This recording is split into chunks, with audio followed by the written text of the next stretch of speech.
I pricked my thumb on a silver needle and let one drop of blood fall onto a dirty wooden board, and the board told me what I was worth. The letters came up dark and slow, the way ink spreads on cheap paper, net shopping, and under that, smaller, the words gold member. I could read them from arm's length without squinting. Anyone could. All around me, the hall was loud. My whole class had been dragged here out of a classroom the day before, told we were heroes now, told we had to kill the demon lord if we ever wanted to see home again. Most of them had already made peace with that. Right then, they were too busy reading their own boards to think about it. A boy 2 spots down turned his board around like a trophy. Battlemaster. The girl beside him got guardian and actually squealed. Somebody near the front had sage, and a cluster of adults in robes were already fussing over him like he was made of gold. I turned my board face down against my chest. It wasn't shame exactly, or it was exactly that. Everyone else had been handed a sword or a shield or a crown, and I'd been handed a shopping account. I figured if I kept my mouth shut and stood near the back, maybe the whole thing would move past me, and I could quietly disappear into whatever a hero's barracks looked like. That plan lasted about a minute. A man in the king's colors worked his way down the line, checking boards, nodding, moving on. When he reached me, I hesitated, then tipped the board just far enough for him to see. He looked at it. He looked right at it. His eyes moved across the letters. I watched them move, left to right, the way you read. And the letters were still there. Net shopping, gold member, plain as a street sign. Then he told the room there was nothing there. Not to me, to the room. He said the board was blank, that no letters had appeared, that we should give it a little more time. Loud enough for the nearest heroes to hear. Calm as a man reading a weather report. I stood there holding proof of my own blessing, while a grown man announced to a hall full of witnesses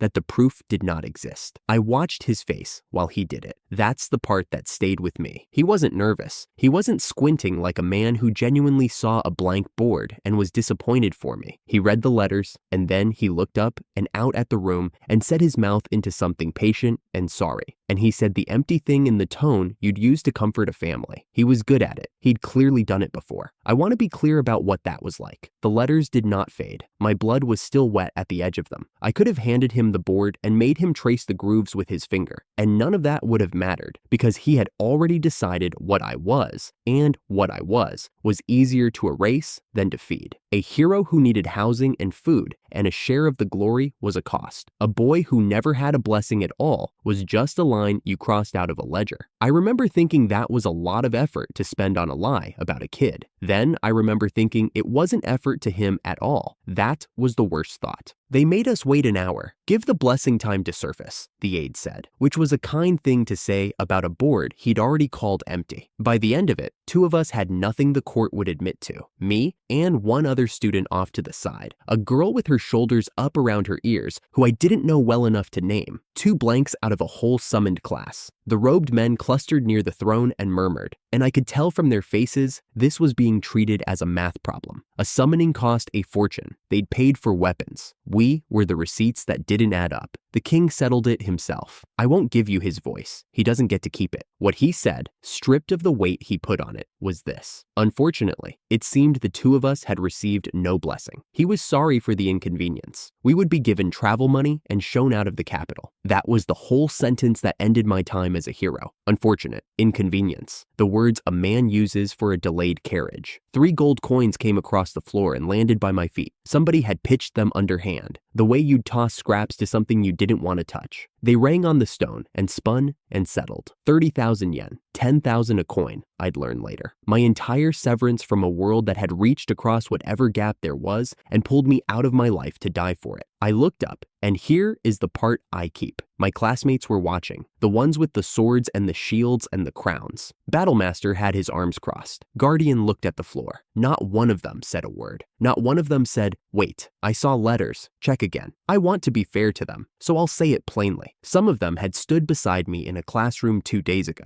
We'd shared the same dumb summoning, the same terror, the same demand to go kill a demon lord none of us had asked about. And when the coins hit the floor by my feet, every one of them found something else to look at. They had their blessings. Speaking up cost something and staying quiet cost nothing. And they did the math the same way the aide had. That was the thing I'd remember longest. Not the king, who was just a king being a king, but the row of familiar faces who decided a lie was more convenient than a classmate. A door opened at the side of the hall. Guards drifted toward me, the way water finds a drain. I bent down and picked up the coins. You don't leave money on the floor. Not even that money. Especially not that money. I closed my fist around all three of them, and somewhere between the floor and standing back up, I stopped being embarrassed. I decided something instead, walking out under a soldier's hand on my shoulder. I was not going to spend 1 hour of the rest of my life begging these people to read a board again. If the ledger was going to balance, I'd write the truer side of it myself, somewhere they couldn't reach in and lie over the top of it. I'd owe this kingdom nothing, and if I ever got the chance, I'd make it owe me. Then the door shut behind me, and I was outside the walls with 3 coins and no idea which way town was. The forest between the capital and the nearest town was too quiet. No birds, no animals crossing the path, just tall, pale trees I didn't have names for and a track worn enough that I trusted it went somewhere. I walked and I counted my problems, which was cheaper than counting my money, and I'd gotten a fair way through the list when I realized I wasn't alone. Someone was behind me, had been for a while, matching my pace, keeping trees between us like that made her invisible. I stopped and turned. "Hey," I said, "you've been following me for a while." She flinched like I'd thrown something. It was the other one, the second blank. Up close, I finally placed her, sort of the girl who sat at the back of the class and never once raised her hand. The kind of quiet that made teachers forget to call her name. She'd left the hall the same time I had, thrown out the same door, and she'd been trailing me through the trees because she had nowhere else in the world to aim herself. I tipped my head back toward the trees she'd been hiding behind. "You're not staying with the others?" It came out as a question anyway. She shook her head, tiny. I thought about it for about 2 seconds. Traveling alone in a forest this quiet was its own kind of stupid, and she looked like she'd blow away in a strong wind. "I'm heading to the next town," I told her. "You can come if you want." A long pause. Then, so soft I nearly missed it. Yeah, her name was Hannah. I got that much out of her over the next stretch, and not a lot else. She walked half a step behind me and stared at the ground and apologized for things that didn't need apologies. I stopped trying to fill the silence and just let us walk. It was Hannah who broke it eventually, in a voice I had to lean in to catch. She said her board hadn't been blank either, that she'd seen letters on it, clear as anything, right before the aide told her there was nothing there. I looked over at her. "Yeah," I said, "mine too. What did yours say?" She went red to the ears and stared very hard at a tree. When she finally got it out, she braced like she expected me to laugh. Her blessing was otaku.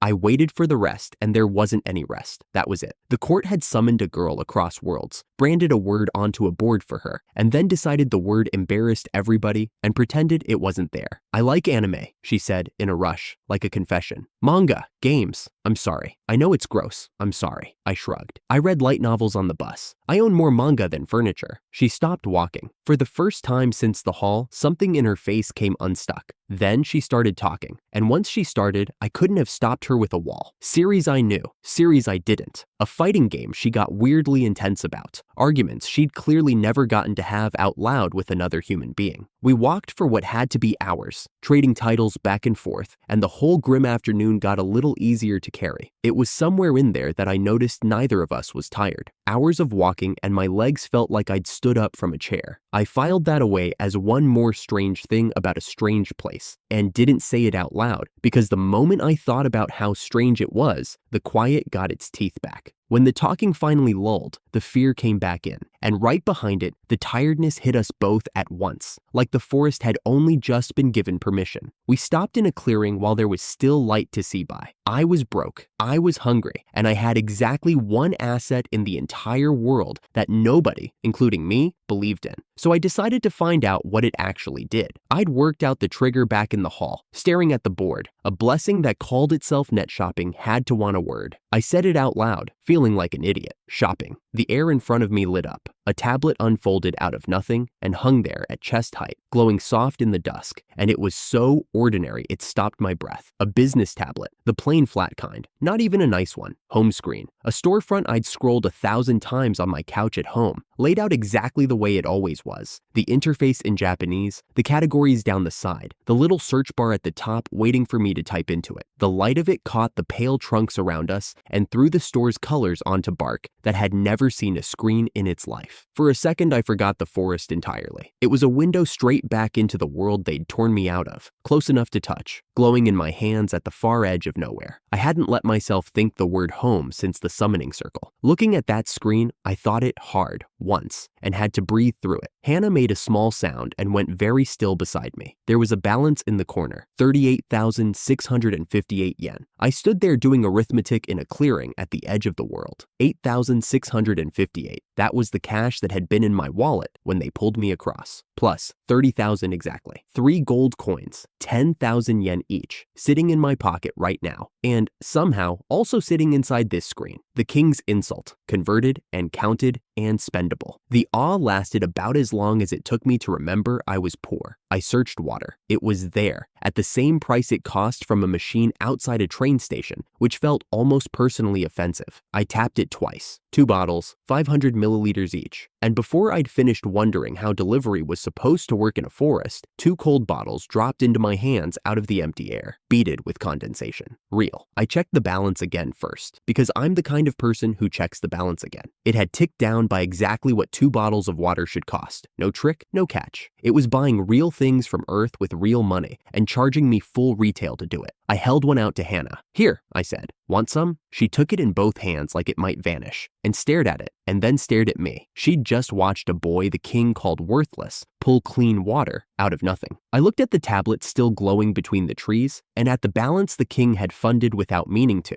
and I did the only thing that made sense. I started making a list of what else it might sell. They'd thrown me 30,000 yen to make me go away. What none of them knew, what the aide who lied about my board didn't know, what the king with his tossed coins didn't know, was that they'd just handed a supply line to the one person in this world stubborn enough to use it. I cracked my bottle open and drank. It tasted like home, and like the beginning of something they were going to regret. The first thing I bought that wasn't water was a gun. Not because I wanted one, because I'd read enough of these stories to know the woods between towns are where the nobody hero gets eaten, and I had no muscles, no magic, and a travel companion who jumped at loud birds. So I said the word. The tablet came up in my hands the way it had the night before, except the wonder was gone now, spent in one night. It was just a screen. I typed the way I used to type at home, hunting cheap junk at midnight. Handguns, under 30,000 yen, several of them. That shouldn't be a thing you can buy, I muttered. Hannah leaned over my shoulder, hair falling across the screen. America, they're cheap there. I fired one in Hawaii on a trip. She said it the way other people mention the weather. Get me one too.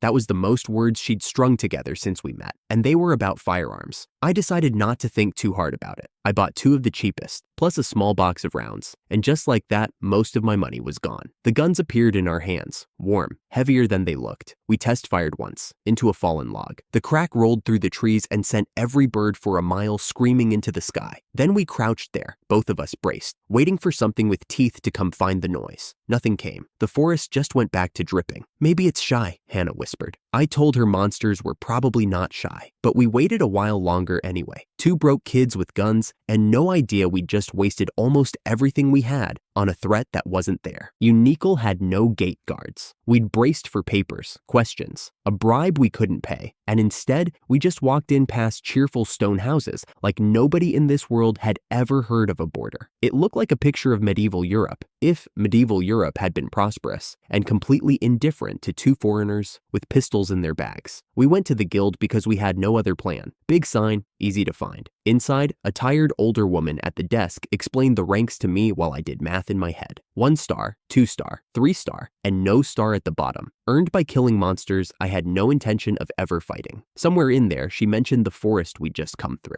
That patch? She almost laughed. The knights sweep it clean. Anything nasty within a day's walk of the capital gets put down before breakfast. Safest woods in the kingdom. I sat with that. I'd spent nearly everything I owned arming us against a forest the local knights had already child-proofed. Somewhere behind me, Hannah made a small noise that might have been a laugh at my expense. I registered anyway. I don't fully know why. I hadn't wanted to be an adventurer, but the paper was in front of me and the pen was in my hand, and I was, apparently, the kind of person who signs things when he's tired. 1 star. Congratulations to me. Then I checked what I had left. 2,800 yen. That was 1 night at an inn. 1. After that, we were sleeping in a monster-free forest with 2 guns we couldn't eat. The man who blocked the doorway on our way out was built like a brick wall that had gone to the gym. Gray stubble, arms like ship rope, a face that looked carved specifically to be on a wanted poster. He looked at the 2 of us and barked something about what kids like us thought we were doing in a place like this. Hannah burst into tears on the spot. I stood there running through the odds of a mugging in broad daylight when a woman behind the desk snapped at him. Michael, she called him,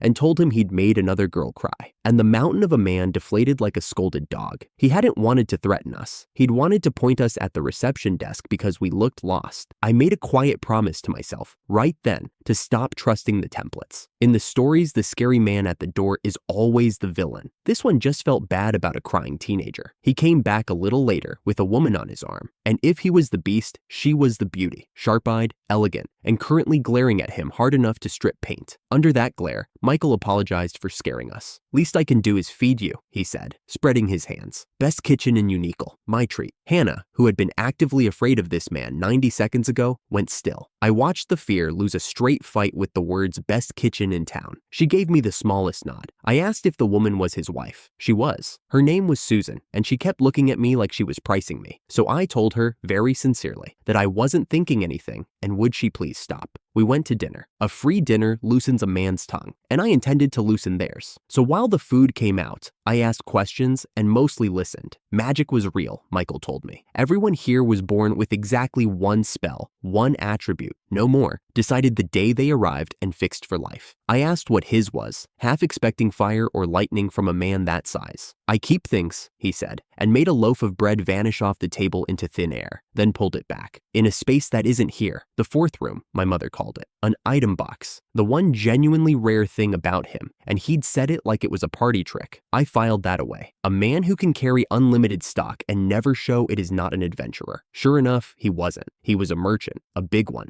and it was Susan who did the actual dealing. Her sharp eyes suddenly made a lot more sense. Meanwhile, the meat arrived. And it was good meat, and it tasted like almost nothing. Hannah didn't care. She'd stopped being shy the second the plate landed and was working through it like a wood chipper, head down, silent, tragic to witness. The reason was on the table in a tiny dish, salt. When I reached for it, Susan actually watched my hand, and Michael mentioned offhand that salt was a luxury here, precious, costly, the kind of thing you seasoned with a careful pinch and not a gram more. Something in my chest went very quiet and very awake. A whole world, endless meat, endless bread, and not one drop of flavor, because the only seasoning they had was worth its weight in coins. Back home, flavor was the cheapest thing there was. You could buy it by the aisle, under the table, where nobody could see. I brought up the tablet and spent almost the last of my 2,800 yen on a single bottle of barbecue sauce. The dark, sweet, garlicky kind every corner shop on earth stocked for a few hundred yen. It appeared in my lap. I tipped a little onto my own meat, tasted it, and had to keep my face flat. It tasted like home. It tasted like the whole plan clicking shut. I set the bottle on the table like it was nothing. "Try this." Michael went first. He dragged a strip of meat through the sauce, chewed, and stopped chewing. For a second, the big man just sat there with his eyes going wide, and then he said a word. I'll translate as delicious at a volume that turned every head in the room. Susan leaned over, tried it herself, and forgot every ounce of the composure she'd been wearing all night. Even Hannah surfaced from her plate long enough to point her fork at the bottle and mutter that it was, in fact, good, which from her was a standing ovation. "Where?" Michael demanded. "Did you get this?" This was the part I'd already decided on in the forest. If I told them the truth, that I could pull anything from another world out of a glowing screen, the sauce stopped being a product and started being a target. So I lied, cleanly, the way you have to.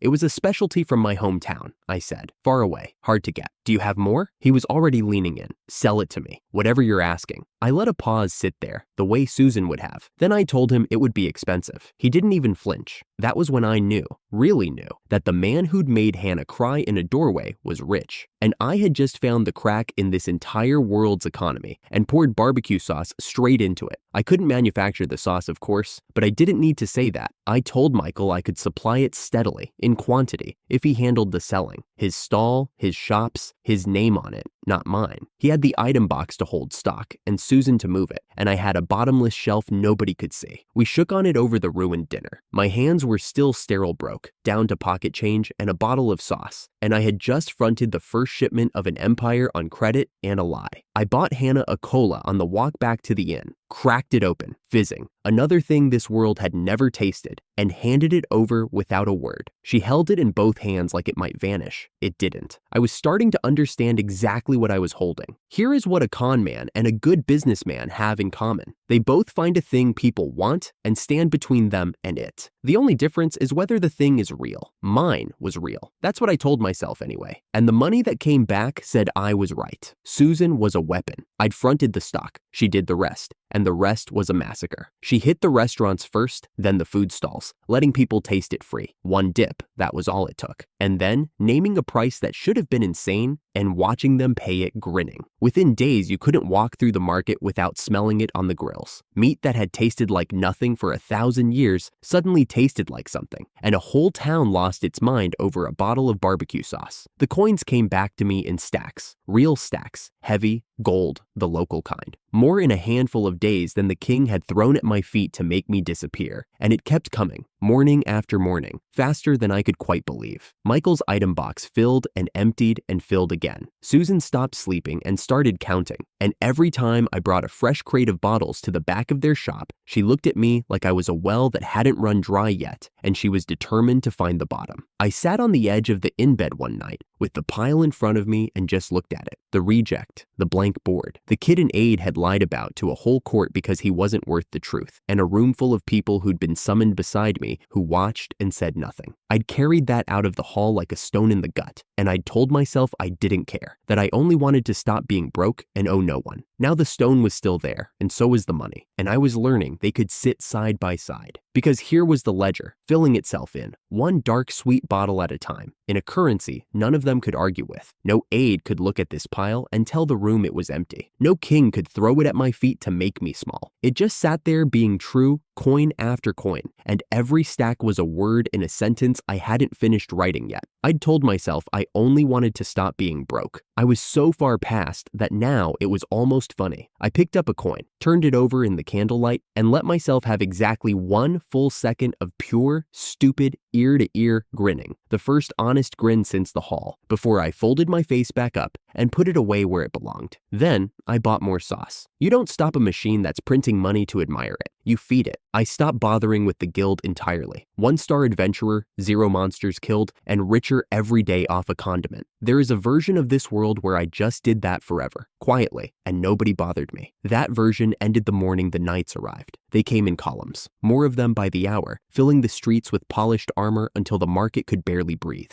I watched from the window and did the thing I always do when soldiers appear, started planning how to be somewhere else. Then Michael came up the stairs to tell me it was worse than soldiers. The Dragon King, he said, is on the road, him and his whole court, headed for the capital. He must have seen my face, because he raised both hands. Not a war, a summit, the kings of the world sitting at one table. I asked what happened if that particular king got annoyed. Michael's answer was that everything I could see from the window would be ash, and he wasn't joking, and the dragons would be passing through Unique this very afternoon and staying the night before moving on. I decided, immediately and with total conviction, to hide in the inn until they left. That plan lasted about a sentence, because Michael added the part he'd climbed the stairs to deliver. Word of a miraculous new seasoning had already spread up the road ahead of the dragons, and the guildmaster wanted to see me. When I opened my mouth to refuse, Michael reminded me, pleasantly, that he could stop selling my sauce anytime he liked, and make sure nobody else touched it either. So that was the deal now. I went and got Hannah, who flatly refused to come near anything involving dragons, and told her there'd be no more cola if she stayed. She called me a stingy tyrant and put her shoes on. Somewhere out on the road, the strongest creatures in the world were following the smell of my barbecue sauce, and I was about to find out that the crack I'd poured money into ran a lot deeper than one town's dinner tables. The guildmaster had a map of the kingdom on his wall and a face like a dried apricot, and he waited until I sat down to tell me the strongest creatures in the world were coming to eat at my table. He'd been a high-rank adventurer once, back before his knees filed their resignation. He poured me something and didn't touch his own cup. Then he said the Dragon King's party was already on the road, and instead of stopping at the capital an hour further on, they were turning off, here, this town, one night. I asked him why. There was a whole capital sitting right there with a whole palace in it. Why would gods pick a mud town with one decent inn? Because they heard, he said, that a seasoning in this town makes meat taste like it was grilled in heaven. I set my cup down very carefully. I already knew the rest of that sentence, and I didn't like being in it, the sauce, my sauce. The bottle of home I'd fronted through Michael and let Susan turn into a regional craze, and now the smell of it had crawled up the road ahead of me and put its hand on the shoulder of an actual dragon. Somewhere, a rumor about grilled meat had grown teeth. He got to the part he'd been circling the whole time. The kingdom wanted the dragon tribe entertained, royally, unforgettably, so somebody at the summit would owe somebody a favor, and the only man in this town who could put a miracle on a plate was, unfortunately, me. Would I supply the seasoning, and anything else rare and fine I happened to be sitting on? What does it pay? He smiled the smile of a grandfather about to short a grandchild on his allowance, and offered to raise my adventurer rank to 1 star. I let that offer sit in the air where we could both smell it. A promotion for feeding kings. No, I said. I don't want the rank. I've killed 0 monsters, and I'd like to keep that number honest. Pay me in coin. He laughed, the loose deflecting laugh men use to make a no sound like a joke, and told me not to be shy. I wasn't being shy. I said it again, slower, so he could hear the money in it. He stopped laughing, thought about the dragons, and named a figure. The figure was generous. I stopped arguing, because you don't fight a man who's already lost. From the chair by the door, without looking up from the cola she was nursing, Hannah said she had something too.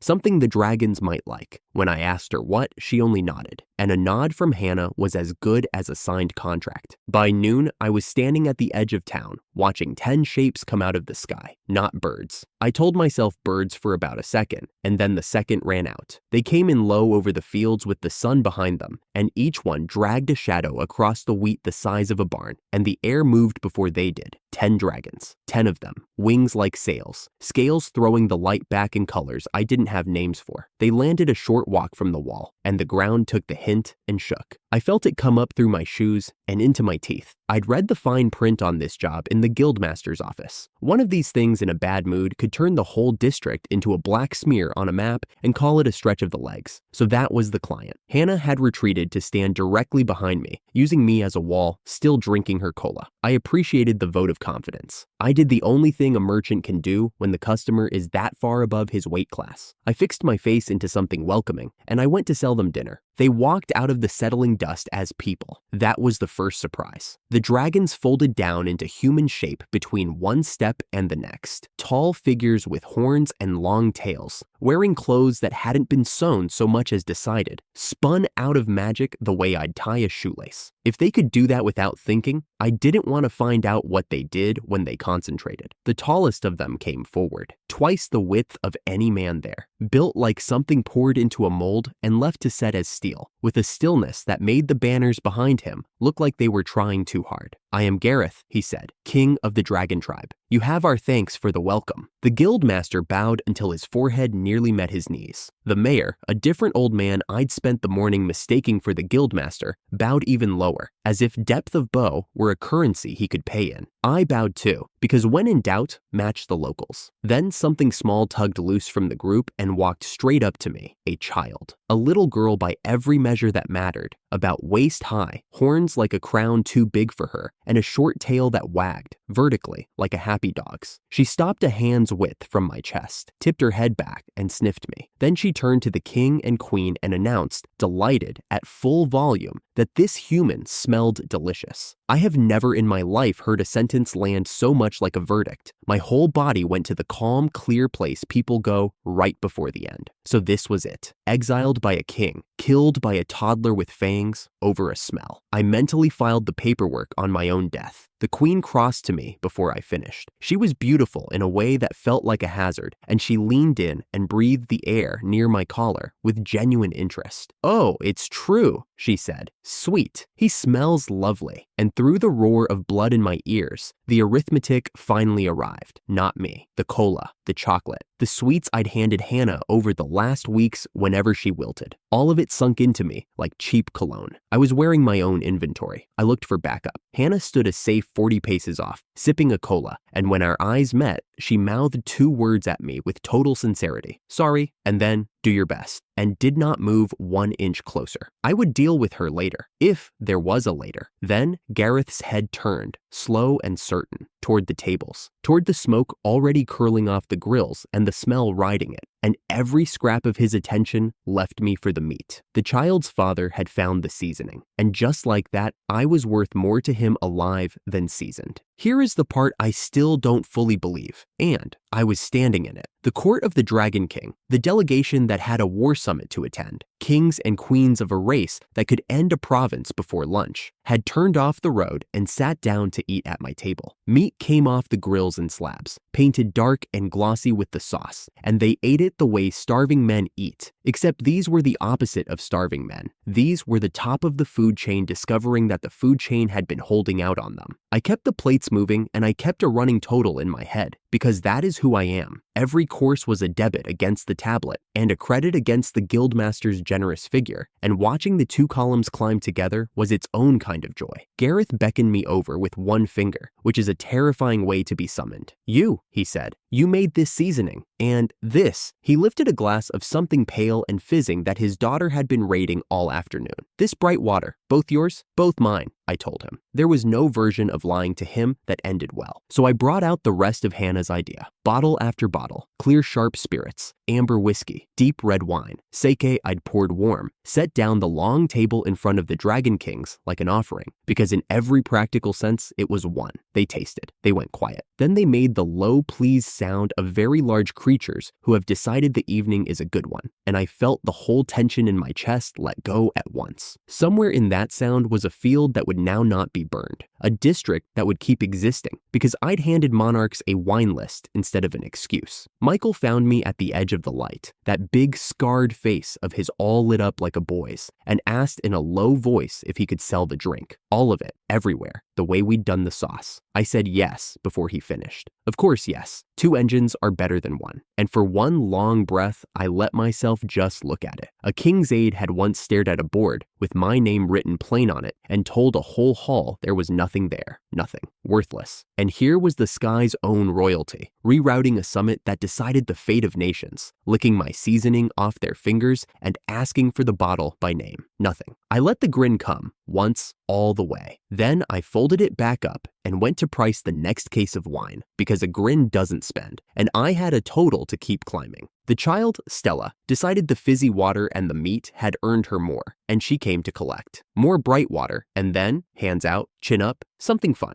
I ran through what I had. A picture book got a flat no. A doll got a flatter one. So I brought out the trump card I'd been saving, a whole strawberry shortcake, cream and fruit stacked tall. And while her face was buried in that, I opened the tablet where she couldn't see and bought her a child's push bike. The little pedalless kind you walk along and coast. Nobody in this world had ever seen one. I set it down like it was nothing. It was not nothing. To Stella, it was the greatest object in the history of the sky. She was on it and gone, scooting in wide shrieking loops across the dark field, tail streaming behind her, and no power in creation was getting her off it, including her mother. Fiona called her in for a bath. Stella did not hear this over the sound of her own joy. Fiona called again, and the temperature of the evening dropped, and something invisible and enormous leaned on the whole field at once, pressing the air down until my knees wanted to fold on their own. Killing intent, aimed at nobody, which meant aimed at everybody, which meant aimed at the host. I was, technically, the responsible adult here. I was, technically, about to die for a bicycle. Stella made it worse in the friendliest way possible. She skidded up to her father, breathless and beaming, and told him she was playing with this human now. I heard the words the way a man on a scaffold hears the floor. Gareth looked at me. He looked at me for a while. "Fine," he said at last, and I nearly sat down in the grass. He'd meant to let her see the sights of the capital during the talks, he explained, and this was near enough. He'd brought the finest warriors of the tribe as her guard, so she was safe. Then he leaned down, and the grand teasing warmth drained out of his voice, and he told me, pleasantly, which was worse, that if I ever laid so much as a finger on his daughter, he would burn me until there wasn't one cell of me left to bury, and that I should, in any case, wait at least 10 years. 10 years. He'd done the math on a scenario I would rather have died than imagine. The most powerful being I'd ever met was, underneath all that steel, a father who could not stand the thought of his little girl growing up. I could work with a father. Fathers, I understood. I crouched to Stella's height and told her, very seriously, that the bike would still be here in the morning, but only for girls who bathed and slept, and that my continued survival was, honestly, riding on it. She weighed this. Then she declared it a good deal, took her mother's hand, and Fiona's killing intent lifted off the field like weather passing. I got to keep all of my cells. It had been closer than I'll ever admit. Hannah had been dying by inches for weeks. Not from danger, from the silence. A world with no screens, no anime, nothing that moved and sang had put a look on her face like the credits rolling on everything she loved. So that night, I spent a genuinely offensive amount of money. A player. A solar charger I'd finally gotten to work after a graveyard of failed gadgets. A stack of discs, and enough snacks to worry a dentist. Hannah came back to life. There is no other way to say it. The light hit her face, and something switched on that had been dark since the summoning. Stella, still buzzing on cola she swore lived in a separate stomach from dinner, planted herself in front of the glowing screen and did not blink. She watched a magical girl throw light at a monster, and she was gone as completely as she'd gone for the bike. She called Hannah Master. She informed the room she wanted to transform, not into a dragon. She could already do that, boring, into a magical girl like the one on the screen. Within the hour, she and Hannah were singing the ending song together, word for word, an ancient dragon child and the shyest girl I knew, harmonizing over a cartoon. The guards loved it. They'd spent the whole day chasing a toddler on a bicycle, and they slumped along the wall like men who'd survived a war. One of them thanked me for a cold drink by clapping me on the shoulder, and nearly took the shoulder clean off. I decided not to mention it. Hannah, sensing leverage, offered to take Stella's care off my hands entirely for a new disc, and more chips, and more cola. I paid it without a fight. Whatever kept 2 children and a dragon happy in one room was a bargain at any price. So there it was. I was alive. I was paid more in one night of hosting than a king had thrown at my feet to be rid of me forever. And a dragon child had quietly, completely, without asking anyone, decided that I was hers. I didn't know yet how much that would come to matter. I didn't know that far away a certain king had already been told exactly where the Dragon King kept his one soft spot, and that the soft spot was sitting in my inn just then, off-key, blissful, singing about magic. I only knew the numbers had gone my way. Then, near midnight, the guards along the wall went still all at once. One of them frowned and flexed his hand and looked at it like it belonged to a stranger, like the strength had started leaking out of it and he couldn't find the hole. Outside, past the shutters, something moved in the dark that shouldn't have. I looked at the door and I felt the good night turn over in its sleep. The dragon guards along the wall went still all at once, and a breath later, the door came off its hinges. I'd felt the good night turn over a minute before that. The strength had started leaking out of the room like someone had pulled a plug on it, and now I knew where it had gone. Cloaked men poured through the doorway. Kingdom magicians filed in behind them, and out at the front, where the person giving the orders stands, was a face I had last seen in a classroom on the other side of a summoning. I knew him. We'd been pulled into this world in the same crowd. He'd gotten one of the blessings the aide called heroic. I'd gotten the one the aide called nothing. He recognized me too, and Hannah beside me. And whatever he said amounted to asking what 2 rejects thought they were doing standing in the middle of a real fight. He didn't wait for an answer. He told the men to take the little one and not waste effort on the trash. The little one was Stella. She was in the corner with the guards folded around her like a wall. Something was wrong with that wall. The guards weren't moving right. One of them tried to call his fire and nothing came. Another reached for the change into his true shape and stayed a man.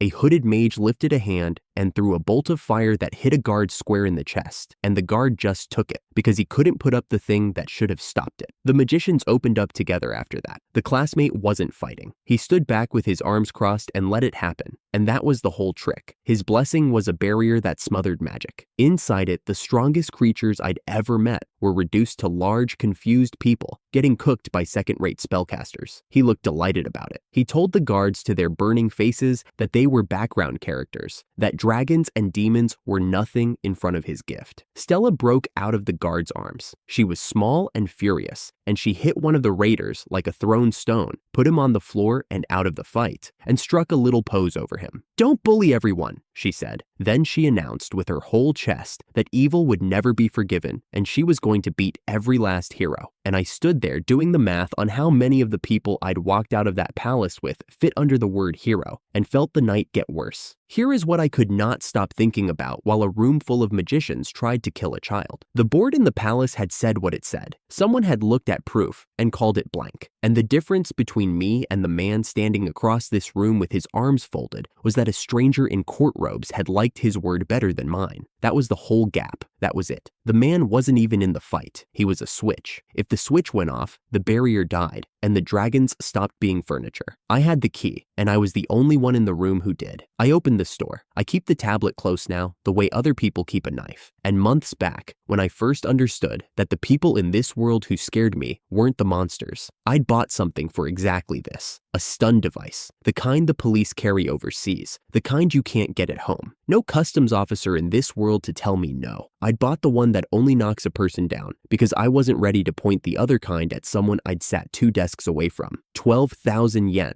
that one had cost me. Cheapest insurance I ever bought. He saw me coming and waved me off like a fly, told me the useless boy was in the way and should go find a wall to stand against. I put the device into his ribs and pressed the button. He came apart at the knees. Whatever heroic thing lets you hold a wall of nothing over a whole street, it does not run while you're on the floor screaming and trying to remember which way is up. The barrier flickered. It didn't die. He was still half awake, still clenched around it. So I pressed the button again and held it until he stopped clenching around anything at all. The barrier went out like a lamp, and the room turned inside out. The strength I'd felt leak away came slamming back into the guards all at once. And dragons are not furniture. It was over in the time it takes to say it was over. The magicians who'd been so brave against people who couldn't hit back were on the ground, gently and completely, before most of them understood the wall had come down.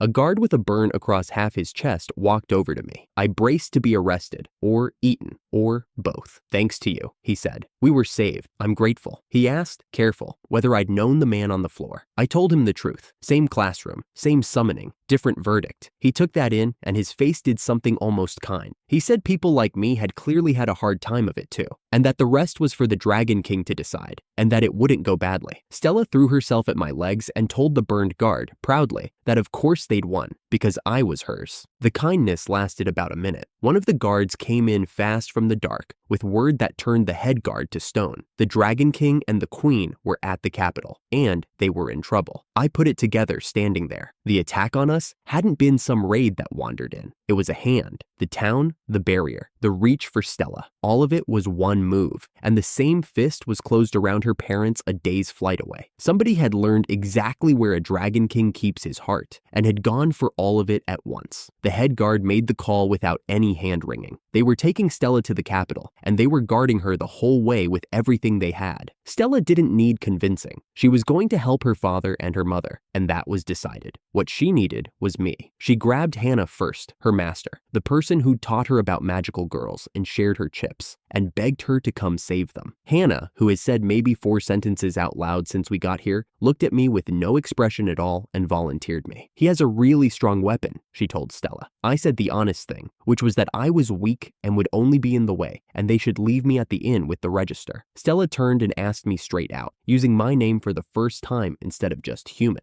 whether I was really that weak. You can't tell a 5-year-old dragon no when she's about to fly into a fight for her parents. I've tried less impossible things. The dragons took their true shapes in the square, which is a thing that empties a town's windows fast, and then we were in the air. Hannah rode up on Stella's head, tucked in like a pilot. Stella carried me in one front claw, closed around my middle just a little too hard, and I spent the whole flight doing careful breathing and hoping nothing important got squeezed out of me the way toothpaste comes out of a tube. 10 minutes. That's all it takes a dragon to cross what would have cost me 2 days on a road. 10 minutes, one claw, and the lights of the royal capital came up over the fields, the city that had thrown me out with 3 coins and told me never to come back. I was coming back held in a dragon's fist. I wanted on the record that this was not the plan. Stella put a wall through the side of the palace to get in, which saved us using the door. I got the shape of it fast, from the guards and from what was standing in the wreck of that hall. The king had invited Gareth under a smile. He'd fed him and flattered him a night, and then in his own throne room, he'd made his real ask. He wanted the dragons to march with him and wipe the demon kingdom off the map, a people the dragons had kept peace with for 1,000 years. Gareth said no, so the king called him a lizard. He called the oldest, proudest thing in the room a lizard and sprang his trap. heroes with a barrier to seal a dragon's magic, and a knight, and one of those barriers sent off to a certain town to collect the Dragon King's daughter while he was helpless. That last part was us. That was the attack we'd already walked out of. Take a second with the choice, because I still do.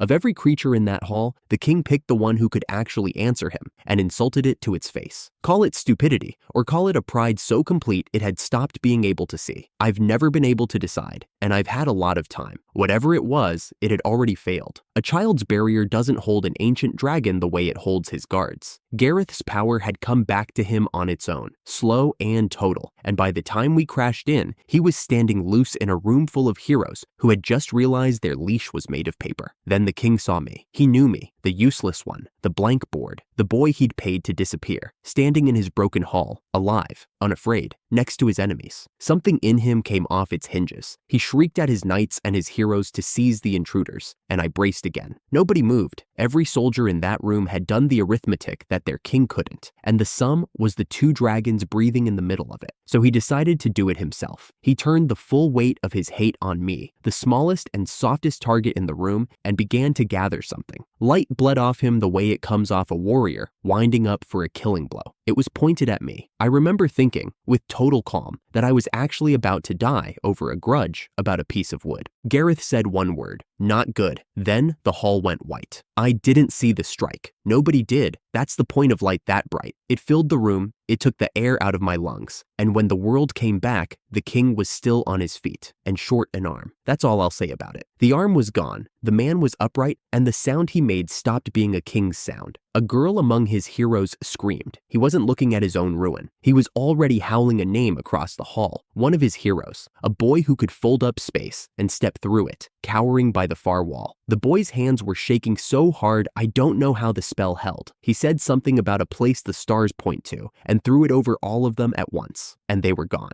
Not beaten, not kneeling, not answering for anything. Just gone. The king, his closest aide, the heroes who'd cooked dragons for sport, folded into a seam of light and pulled somewhere none of us could follow, to a place he'd clearly built to run to before he ever needed it. The hall was very quiet, with them, not in it. Gareth looked at the empty space where the human king had been standing and let out a long breath and muttered that he'd gone and done it now. He didn't sound triumphant. He sounded like a man who understood that you can win a fight and still hand your enemy the rest of your life to plan revenge in. I stood in the wreck of the throne room of the country that exiled me and did the only accounting I had left. The man who'd lied about me was alive. He'd run without once looking at me. He'd never taken it back, never reread the board, never spent a single second on the debt he owed. He'd just gotten smaller and farther away. You'd think that would feel like something. It felt like a bill left open on a table. They searched the whole capital before the sky went gray. No king, no fled heroes. The eldest prince was gone too, vanished the same way, off wherever his father had bolted to, which told you plenty about which of them had known the escape hatch was there. What the search did turn up, deeper in the castle, was what was left of the royal family. Fiona had already gotten the truth out of them, calmly, in the way that leaves people very honest. There were daughters. There was an older one, whose whole way of seeing the world was cut from the same cloth as her father's, and there was a younger one, the fourth in line, the spare of the spare, who had been given a ruler's education she never expected to use and had come out of it decent. Gareth picked the decent one. He named her queen on the spot, Sabrina, because the elder sister thought too much like the man who'd just fled, and a country can't afford two of him. Then he turned to me and pointed and told me I was going to be Queen Sabrina's right hand and put this broken country back together. I want to be clear that I said no, loudly, inside my own head, where it was safe. I had a plan, and the plan was to stay small, run my register, take my money, and owe no one anything. The plan did not include a throne room, a war, and a dragon casually handing me a nation before breakfast. Stella tugged his sleeve and corrected him, very firmly, that I wasn't weak man, I was Aiden, and that seemed to settle the staffing question for everyone but me. Sabrina looked at me across that gray room. A girl handed a wreck she didn't build, ashamed of the blood that built it, and I could already see the shape of what she was going to need. Goods, grain, everything a country runs on that this one had just lost. She was going to lean on the reject, and she didn't even know it yet. So the king was gone. The town was safe. Stella was asleep on her mother's arm.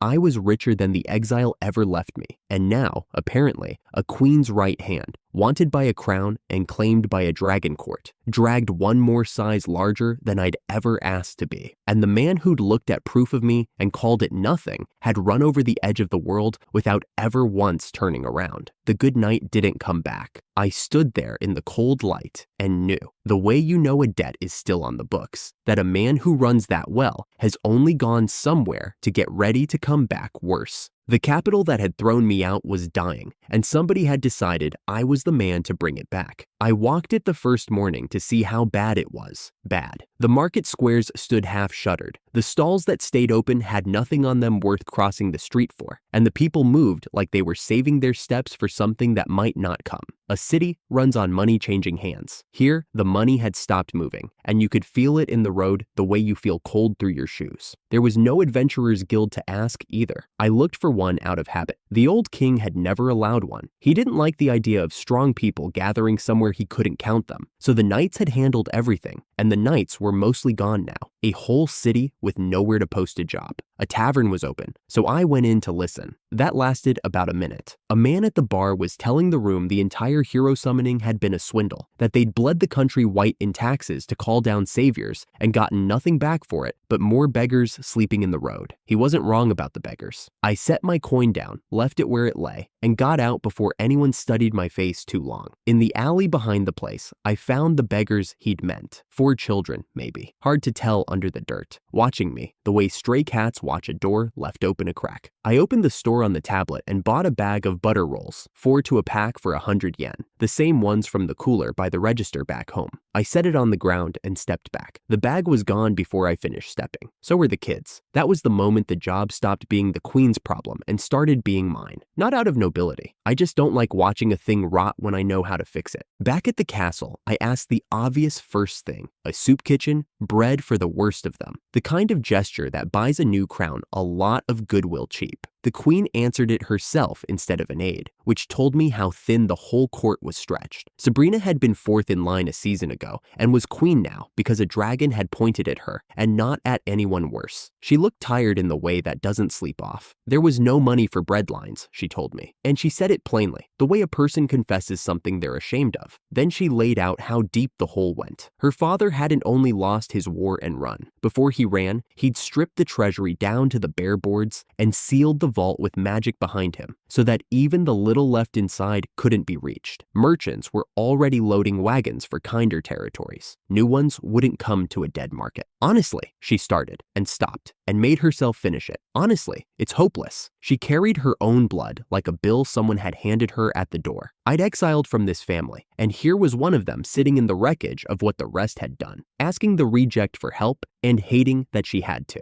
I did the arithmetic while she talked, because arithmetic is the thing I do. The man who'd looked at proof of me and called it nothing, then thrown 3 gold coins at my feet, had done the exact same move to an entire kingdom on his way out the door, looked at everything of worth, decided it was his, and left. Same man. Bigger theft. I didn't gloat. There wasn't room to. The man who owed the debt was somewhere over the edge of the world where he couldn't see any of this. And a bill you can't put in front of the person who owes it isn't paid. It's only deferred. But I took the job. I told myself it was for the pay and the leverage. And that part was true. I left out the other part, which was that a dragon had dropped a whole country on me before breakfast, and you don't hand a dragon back his homework. To fix money, you go to someone who thinks in it. So I called in Michael. He heard the whole thing out, then leaned back and fit the pieces together on his own. The strange goods I'd always had, the prices I could hit that no honest trader could. So the lad's a hero after all, he said, more amused than surprised. That explains the pantry. I gave him the plan straight. You can't tax a broke city richer. What you can do is make the people who still have coin want to spend it. And to make them want it, you need things they can't get anywhere else in the world. I had a tablet that bought from a place a few hundred years ahead of this one. That was the entire trick, and it was enough. Susan had been pricing me the whole time I talked. When I set out a sample, soaps, a small mirror, a few bright modern things, and the beauty bottles I'd have bet a barony on if I'd owned one yet. She picked up the shampoo, turned it in the lamplight, and gave it the smile she saves for money she can already smell. Leave the selling to me, she told the bottle, not me. She didn't say please. We agreed that the rich would open their purses for vanity faster than for anything sensible, and vanity was the one thing I could restock forever. Glossy hair for the noble women, and a river of coin coming back the other way. Michael would move it through the merchant houses. Susan would make people believe they'd always wanted it. Then he got practical about the thing money can't buy back quickly: food. The imports had walked out with the merchants, and a city can't eat mirrors. I could order seeds and farming books through the store easily enough. The trouble was that I'd already read a farming book front to back and still couldn't have grown a weed on purpose. Fiona, it turned out, had an answer to that too.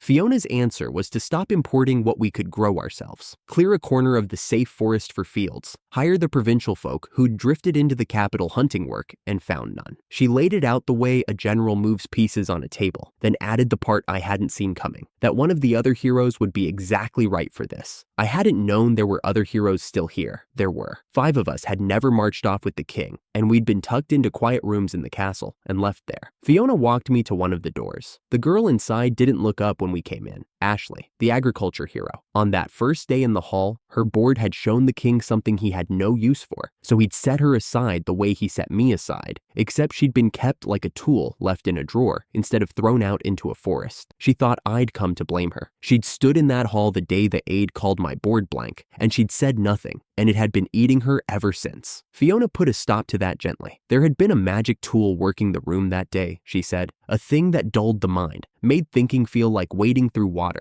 made a crowd of frightened kids nod along to whatever they were told. Even a hero drifted under it. It didn't own you. It only made objecting feel impossible. That explained a great deal. It explained how I had picked 3 coins off a marble floor and walked out a door without once opening my mouth. But I kept one thing back, quietly, for myself. The tool had dulled the crowd. It had not dulled the man who read my board out loud and chose the word nothing. He'd been clear-eyed and steady the whole time he did it. A fog can excuse a room full of scared children. It doesn't excuse the one man in it who was wide awake. I told Ashley none of it was on her. She still looked like she didn't quite believe me, but when I asked whether she'd help me put a country back on its feet, she said yes. Fiona had already ordered her to, she admitted, so it wasn't all my doing. I decided to take it anyway. 2 people the world had filed under useless, about to go be useful, partly out of spite, which is a fine engine when it's the only one you've got. 3 months is how long it took the joke to turn all the way over. Ashley in a field was nothing like the quiet girl in the drawer. Her gift wasn't a garden hobby. She could pick up any tool like she'd been born gripping it, put seed in the ground, and pull a full, high harvest out of it in a fraction of the time it should have taken. Every plant, the finest of its kind. The forest corner went from stumps to a working farm while I was still learning the laborers' names. I brought in the other 2 the same way I'd brought her, by asking, since nobody else had thought it worth the trouble. Karen had drawn cooking and been laughed off the hero roster for it. Then she took the plainest ingredients we owned and turned out food that stopped people mid-sentence. The kind of cooking that makes a hard day feel survivable. A king had called that worthless. The king was an idiot. I keep finding new proof. Ivy was the quiet one. Synthesis. She could take 2 things and fold them into a third that was more than either. I stood there and watched her work an ordinary cold remedy from the store into a local healing draft and get back something stronger than both put together. I told her that was closer to real magic than anything I carried, and I meant it. I filed the trick away in the back of my head without knowing yet how much I'd need it. Susan sold beauty into every noble house in the capital until glossy hair was a rank you could wear, and my ledger climbed a little higher every week. The farms fed the poor quarters. The children from the alley had a line to stand in now. And the artisans. The artisans were the part I hadn't planned for. They swarmed every new method we showed them, hungry to keep it, because we'd told them the plain truth. The heroes meant to go home someday, and whatever we didn't teach them would leave with us. The city filled in again around all of it. Shutters came up, wagons rolled in instead of out. Coins started moving hand to hand the way it's supposed to, and the sound of a place that isn't dying came back into the streets. And underneath, quiet, the thing I couldn't say out loud at a dinner table but turned over most nights. The kingdom that had branded me blessingless was running on the rejects' goods now. Every full plate, every clean street, every noblewoman admiring her own reflection, all of it moving on what a man had once called nothing. The lie was still on the books, but the whole capital had begun, without meaning to prove it false. On the 100th day of Sabrina's reign, they held a ceremony, and the capital celebrated it like a festival. The same streets that had cursed the summoning 3 months back were hanging banners over it now. Money circulates. So does mood. The The five of us stood together, and not one of us was in a festival mood, because just before it, Fiona had answered a question I'd been carrying since the forest. I'd asked her how a hero gets home. She told us the truth without softening a corner of it. There had been a hero before us, 100 years back. One man, a fellow named Silas. He'd built the whole guild rank system, freed half the oppressed people of this world, and earned enough respect from the demon side that the two kingdoms never once came to blows. A good life, a long one. He'd died old, surrounded by his family, and the people he'd set free died here. He never found the way back at all. That sat on the five of us like a stone all through the bright ceremony. I was still under it, hearing none of the speeches, when somebody poked me in the back and told me I was being called. I went up, because you go up when a queen calls your name. Sabrina told me to kneel and listen, and I knelt on the stone of the same castle that had a season ago thrown 3 coins at my feet, and she named me Aiden. She said it clearly, out into the full hall, the way you announce a thing you want witnessed. By your work, this capital is a capital again. In honor of it, I grant you the title of Baron. Here is the thing about being erased in a room. It happens fast. A man looks at the proof of you, says the word nothing, and a whole court agrees to it because agreeing is the easier thing. And then you spend a long time afterward not entirely sure the room was wrong about you. This was the same kind of room. Different crown, banners instead of that cold high ceremony, but the same tall ceiling that had watched me hauled out the door, and under it, out loud, on purpose, with the whole court standing as her witnesses instead of his, a queen said my name and hung a title on it, the reject, the blessingless one, a baron. Nobody in that hall had to be told why the lights were back on in their city. They knew.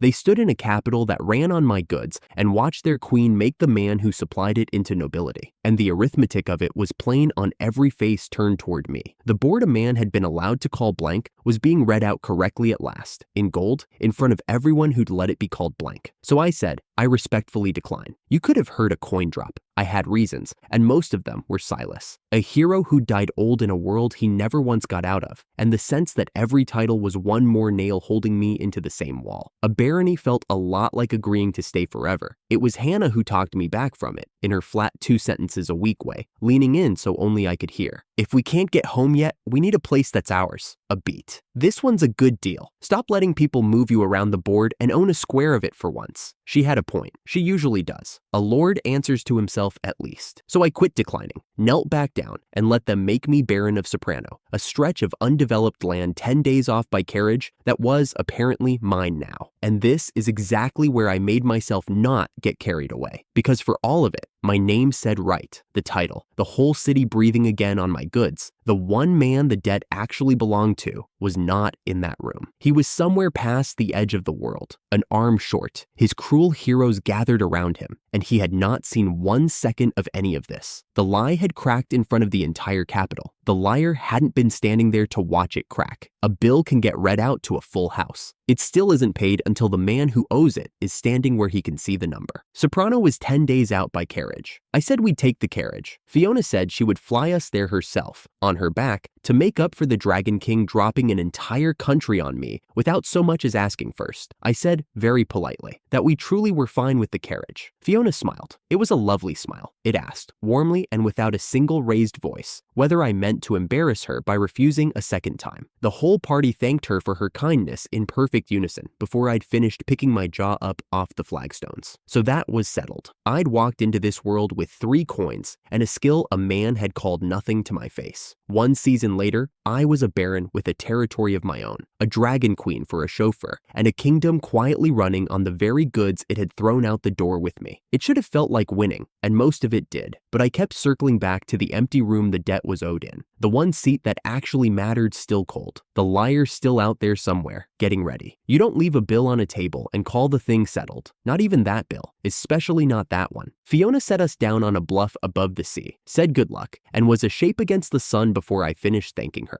Then it was just the 5 of us, some grass, and the whole of my new barony laid out below. It was a village, one village, a ring of thatch and a few farmed squares with forest crowding the rest, and past it the sea going on forever with nothing built to face it. 10 days by carriage from the capital, at the seam where the human map runs out and the demon and dragon lands start. A man came up the path to meet us, maybe 40, with the careful walk of someone who has never once had a lord and isn't sure whether to bow or run. "Welcome, my lord. I'm Samuel, the chief here," he said, and bowed too low. He gave me the numbers on the way down, because numbers are the one thing I always want first. 300 people, 100 of them soldiers, posted for the border. No trade good of their own, farms that fed themselves and sold the little that was left to the next town over. A peddler came through a few times a month, and that was the whole economy. I did the math I always do. I had come into this world with 3 gold coins on a stone floor. Now I owned a village small enough to fit in a coat pocket, a title, and a debt nobody in it had heard of. The stay small plan was losing again, and it was going to keep losing. I could feel it. Still, undeveloped land is just a shelf that hasn't been stocked yet. "Show me all of it," I told Samuel. "I want to know what we don't have." What we didn't have was most of it. Half a day of walking told me. No guild, no market, just a butcher, a greengrocer, and a fish stall standing apart like they'd never been introduced. One school that taught letters and sums and stopped. A church that doubled as an orphanage. The kind of place a hospital would have fixed if I'd been handed a healer instead of a shopping app. The mansion was a 2-story wooden box, a former guest house for officials who never came. I couldn't buy the house through the tablet. The world's own buildings aren't for sale, but I could fill it. That's when I checked the account, and the account had grown up. A month or so back, the tablet had pinged with a tier upgrade. Turns out spending the crown's money to rebuild a capital had fed my blessing without my noticing, and I'd crossed from gold to platinum. Platinum meant a better point return, a small standing discount, and one new shelf I hadn't had before, quietly labeled usable in this world. The points I kept to myself. A man who gets pushed around this much is allowed one secret perk. The building went faster than any building should. Ashley has the farming blessing, which sounds gentle until you watch her run a tiller through old-growth forest like a war machine and turn a hillside into flat black field in an afternoon. The machine cost a small fortune. I felt that one in the ledger. She could lay a foundation. Ivy's synthesis could bind timber into walls. For everything past that, I bought a mini log cabin outright, which was still pricey but merciful. Then I tested the new shelf. I bought a phone that was stamped to work in another world, held it up, and let it glow. Hannah looked at it the way she looks at a good save. "No summon restrictions on it at all," she said, flat and admiring. "That's a cheat." Ashley's whole face lifted. Could I call my mom? I had to tell her it doesn't reach home. Nowhere near it. The screen worked. The world on the other end was just gone. Ashley went quiet, and Karen and Ivy went quiet with her. 3 girls staring at a bright rectangle that could do everything except the one thing. "Sorry," I said. I should have checked before I waved it around. I put it away and told myself to be more careful with hope. Then I went back to work because the shelves weren't going to stock themselves. We turned the cabin into a convenience store. Solar on the roof, so mostly shelf-stable stock. Bottled drinks, wrapped bread, boxed meals, canned goods, priced a hair above what they cost me. High enough to keep from gutting the butcher and the fish stall down the road. Karen said it looked less like a shop and more like an old candy store from an anime. I decided that was a compliment and put the liveliest girls on the register because I remembered a simple law of my old world. A friendly clerk sells more than a good sign ever will. First customer was a border guard captain, wary as a cat, circling the strange bottles. He picked out a boxed meal, braced himself to be robbed, and learned it cost 4 copper coins, cheaper than a tavern plate. Karen asked if he wanted it warmed, put it in the little heating box, and handed it back hot. He ate it outside on the step. I watched a grown soldier go still over a warm lunch like it had personally forgiven him something. He came back the next day. He brought a friend. Within a week, half the fort was detouring past my door, and I let myself think the words every shopkeeper prays for, word of mouth. The store was working. That was the problem I didn't see yet, waiting politely at the back of the line. The dragons showed up at closing time. 3 of them dropped out of a clear sky, big enough to put the whole yard in shadow, and the guard on the step dropped his lunch and forgot how to stand. Light folded them down into human shape. Gareth, the Dragon King, built like poured steel. Stella, waist-high and delighted. A silent bodyguard, and a 4th I hadn't met. A small girl with dark curved horns and a tail, watching me like I was a rumor she'd come to confirm. Stella ran at me first. "It's Aiden," she announced to the whole coast, then pointed at the new girl. "This is Mary." The small one drew herself up and delivered it like a decree. "I am the only daughter of the current Demon King." A beat. Then, exactly like every other child alive, she added, "You have the fizzy drink? I want some." I filed several things very quickly. The Demon King's daughter was standing in my yard. Gareth, in the easy way of someone reporting the weather, told me he'd had a word with her father and smoothed things over, that whatever storm had been building between demons and men had, for now, quietly stopped building. He said it like it was nothing. I chose to also treat it like nothing,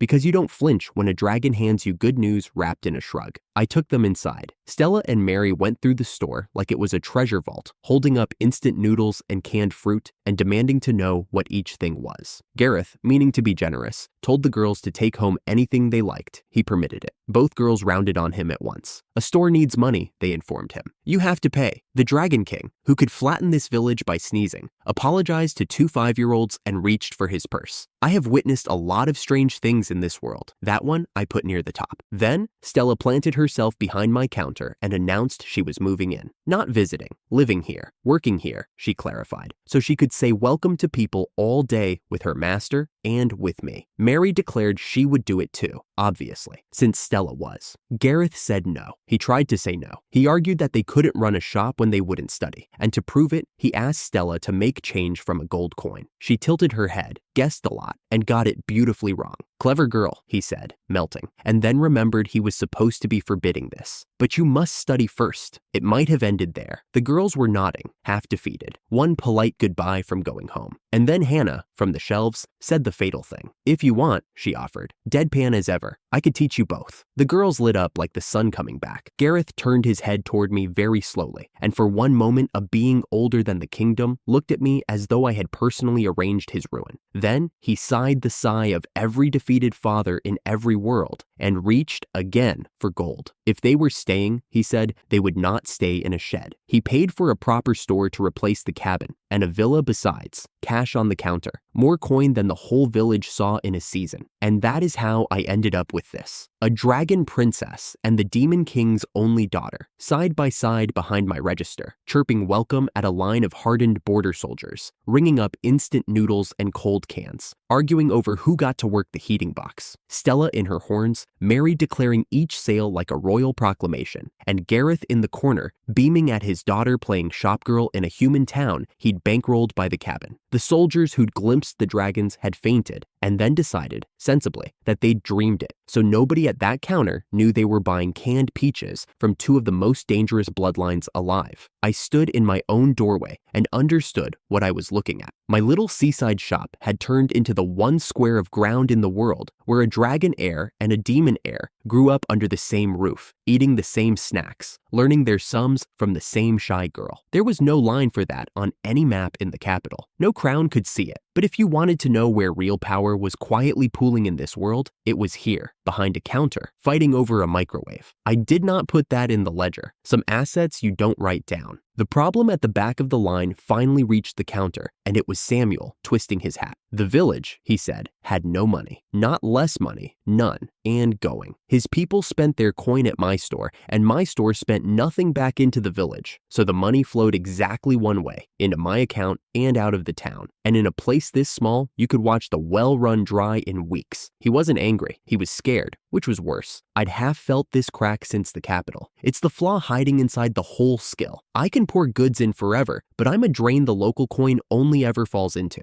I'd toyed with printing paper money and dropped it. I couldn't fake the fine anti-forgery work, and a lord who floods his own town with easy counterfeits isn't a lord for long, so I fixed it from the other side. Instead of outselling the village, I put the village on my rails. I started buying local, produce, fish, iron off the peddler, and folded their goods into what I moved out. Their surplus rode my distribution to the next town over, which meant a supply run, which meant sweet-talking Ivy into coming along after everyone else invented an excuse. The coin that had been leaving started circling back. A monopoly became a shared road. Samuel stopped twisting his hat. That was the day I stopped being a man with a shop and started being a lord with a territory. Small difference in words, whole different thing to hold. And underneath all of it, warm as the store was, I kept one eye on the dark line of the horizon. The man who'd thrown 3 coins at me and told a full haul my board was blank was still out there somewhere past the edge of the world, and not a copper of that debt had been paid. The books here finally balanced. That one still didn't, but that was a bill for another day. Tonight the shop was warm. The register had 2 small monsters working it for free, and for once, just this once, every column added up.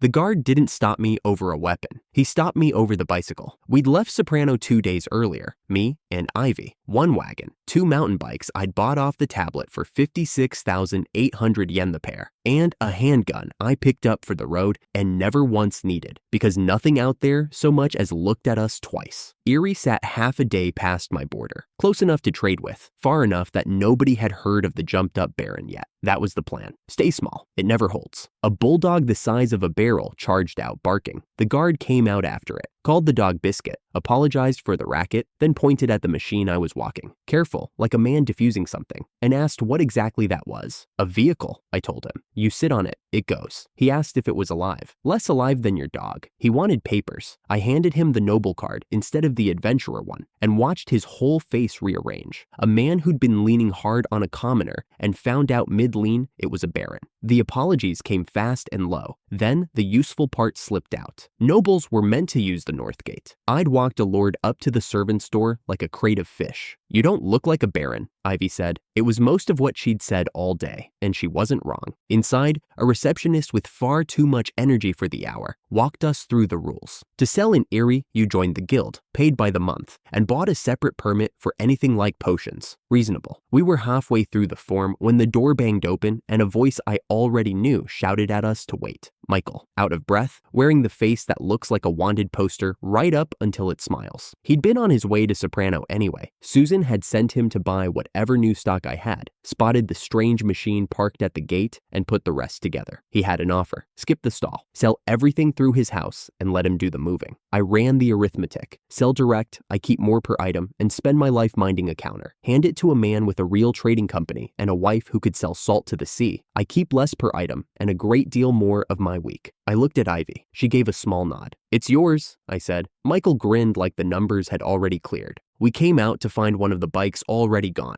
56,000 yen of it, walking away between 2 kids. I caught them at the wall. The older one couldn't have been 11, the little one maybe 9, and the older one stepped in front of his brother and said he'd take whatever was coming. I threw a few copper coins at their feet. While they scrambled for them, I put on the hardest face I owned, which, going by how little either of them actually flinched, was not a very hard face at all. Told them that scare was the whole punishment and told them not to steal again. The older boy didn't run. He asked me to hire him, said his name was Toby, said they needed the money. Michael arrived and killed it flat. He would not take on a thief. A merchant runs on trust, and that's the one thing you can't buy back once it's spent. The story came out of them anyway, small and half-rehearsed. Parents lost to bandits in the ugly months when the crown changed hands. A little sister sick at home. Nobody left but the 2 of them. Michael still said no. He said they should be grateful they weren't going to the guards. I put one of Ivy's potions in Toby's hands and told him to get it into his sister. Then I told him, one more time, not to steal. Michael watched them go and called me soft. Then, in the very same breath, he asked whether that potion was something I could sell him. His wife wasn't there to talk him down off a price. I decided, quietly, that I was going to make a killing. Half an hour out of Erie, we heard the screaming. A wagon up the road, ringed by bandits, a dozen at least. I was already working out how fast a bicycle turns around when the wagon's back flap flew open and a bearded man, barely tall as my waist, hopped down with a hammer half his own size. The bandits did not get up. Then a smaller one, a girl, no beard, swung a hammer that put a crater in the road, and the rest of them remembered somewhere urgent they had to be. I'd braced for a fight and been handed a demolition. The 2 of them dusted off, and then, mid-route still, they saw the mountain bike, and the bandits stopped existing. The old one said they were dwarves, said his name was Cornelius. The girl was Lauren. Lauren was already on her knees at the front wheel, running a finger along the chain, the gears, the little teeth. The little teeth turn it, she said. Not a question, more a person solving a lock in her head. That is what turns it. Cornelius wanted me to come to their village and explain. I said no, out loud, twice, because I wanted to be home before dark. Lauren took my hand and would not let go. He comes too, she told her grandfather, and the old dwarf blinked, because, he said afterward, she never touched strangers. He crouched, drew a circle on the road in white chalk, and before I'd finished the word no, the whole forest was gone. The village was nothing the stories promise. The dwarves weren't small, and neither were the houses. Stone, solid, every second one a forge. Cornelius kept a workshop with a bed shoved in the back, and by the time time I'd finished looking around it, Lauren had my bike apart, all the way apart, every bolt laid out in a row, sorted by size, the tire peeled off, and her holding up a black loop of it like a holy relic and demanding to know what rubber was. She named the parts she had no names for. She counted the teeth on the gear out loud, twice. Then she put the entire thing back together, swung a leg over it, and couldn't reach the pedals. And the look on her face nearly finished me. Dusk brought the rest of them. Dwarves came to haul Cornelius out for a drink, saw the machine, and forgot the drink entirely. They wanted their own, all of them, at once, pressing in around me, and I reached for the tablet on pure reflex, and the word shopping came out of my mouth in front of the whole room. That word means hero. I braced for the kingdom's version of what comes next. The room roared instead. There'd been a hero before me, a man they still called Silas, who'd shown them wonders and left a whole generation grinning about it. And to a dwarf, a hero is just a friend who brings the good stuff. They walked me past what Silas had left behind. A water pump that still turned, a better bellows, a way of setting a wheel. Decades on, still running, still theirs. To a dwarf, a hero was never a sword. He was the man who handed them a new idea and walked off. Then they tried to put a cup in my hand. I'm underage and I don't drink, so I begged off, and they were too far into their own cups to argue the point. By the time the singing gave out, the whole village was snoring where it sat, and Ivy and I stepped over the wreckage of them, the only two souls in the place still upright. Then the trade, and this is the part I keep turning over. They hauled out orichalcum, mithril ore, fairy stones, gold and silver by the fistful, out of the pockets of the most broke-looking rich people I have ever stood in a room with. All of it for earth goods. I could have retired on that one evening. Cornelius mentioned the reason like it was the weather. The dwarves mint the kingdom's coins, gold and silver both, out here where no capital ever bothers to look, the whole realm running on their hands, and not one thank you ever finding the road back. It should have told me something, a people that useful and that unseen. I filed it beside a few other things I was learning to notice. Then I flew the drone. It got maybe head height, clipped a beam, and dropped like a shot bird, and Lauren stopped breathing. Inside the hour she was flying it herself, clean and steady, better than me. Next time I looked, she had it open on the bench, the pieces fanned out under a lamp, sketching something on a slab of slate beside it. Something bigger. I told myself I'd swapped a toy for a fortune in ore. What I had actually done was hand the best hands in the world a machine, and a reason to want the next one. By the second night, half the village had a list going. Not just bikes, everything. Whatever Earth built, they wanted to open it, hold it, and make it better. And they'd buy my whole catalog to get the chance. I'd come out here for metal. I was leaving with the finest smiths alive waiting on my next order. The phone rang in the middle of all of it. Stella, from the shop, wanting to know when I'd be back to bring out her fizzy drink. Lauren lunged at the glowing screen and killed the call while I was halfway through telling Stella I'd been kidnapped, which, looking around that room, wasn't nearly the joke I'd meant it as. We stayed 5 days. When I finally said I was leaving, Cornelius only laughed at me. "You'll not get far," he said. "You can't so much as make the chalk that draws the road home." Ivy made it in about 4 seconds. A thing that is a dwarf's whole coming of age, done between 2 blinks, and the old man just stared at her. And then it came out that none of them had thought to teach us how to actually draw the circle. One more day then. Some assets you write down in the ledger. Some you carry out the door without once noticing you've just armed yourself. I only learned the rest of this later. I'll tell it flat, the way it reached me. While I was trading toys to dwarves, the king came home. He'd been gone for months, lost inside an empty copy of his own kingdom. A hollow the space-time hero folded around him, a whole world with nothing in it but himself. The arm he had lost, the saint hero made whole again. The heroes he kept had spent those months training into something that could stand against a dragon king. He came back healed and hungrier, and exactly as certain as before that a king exists to own the lesser things around him. He came home to a capital drowning in goods he did not recognize. My goods. He didn't know the source, only that it was his now.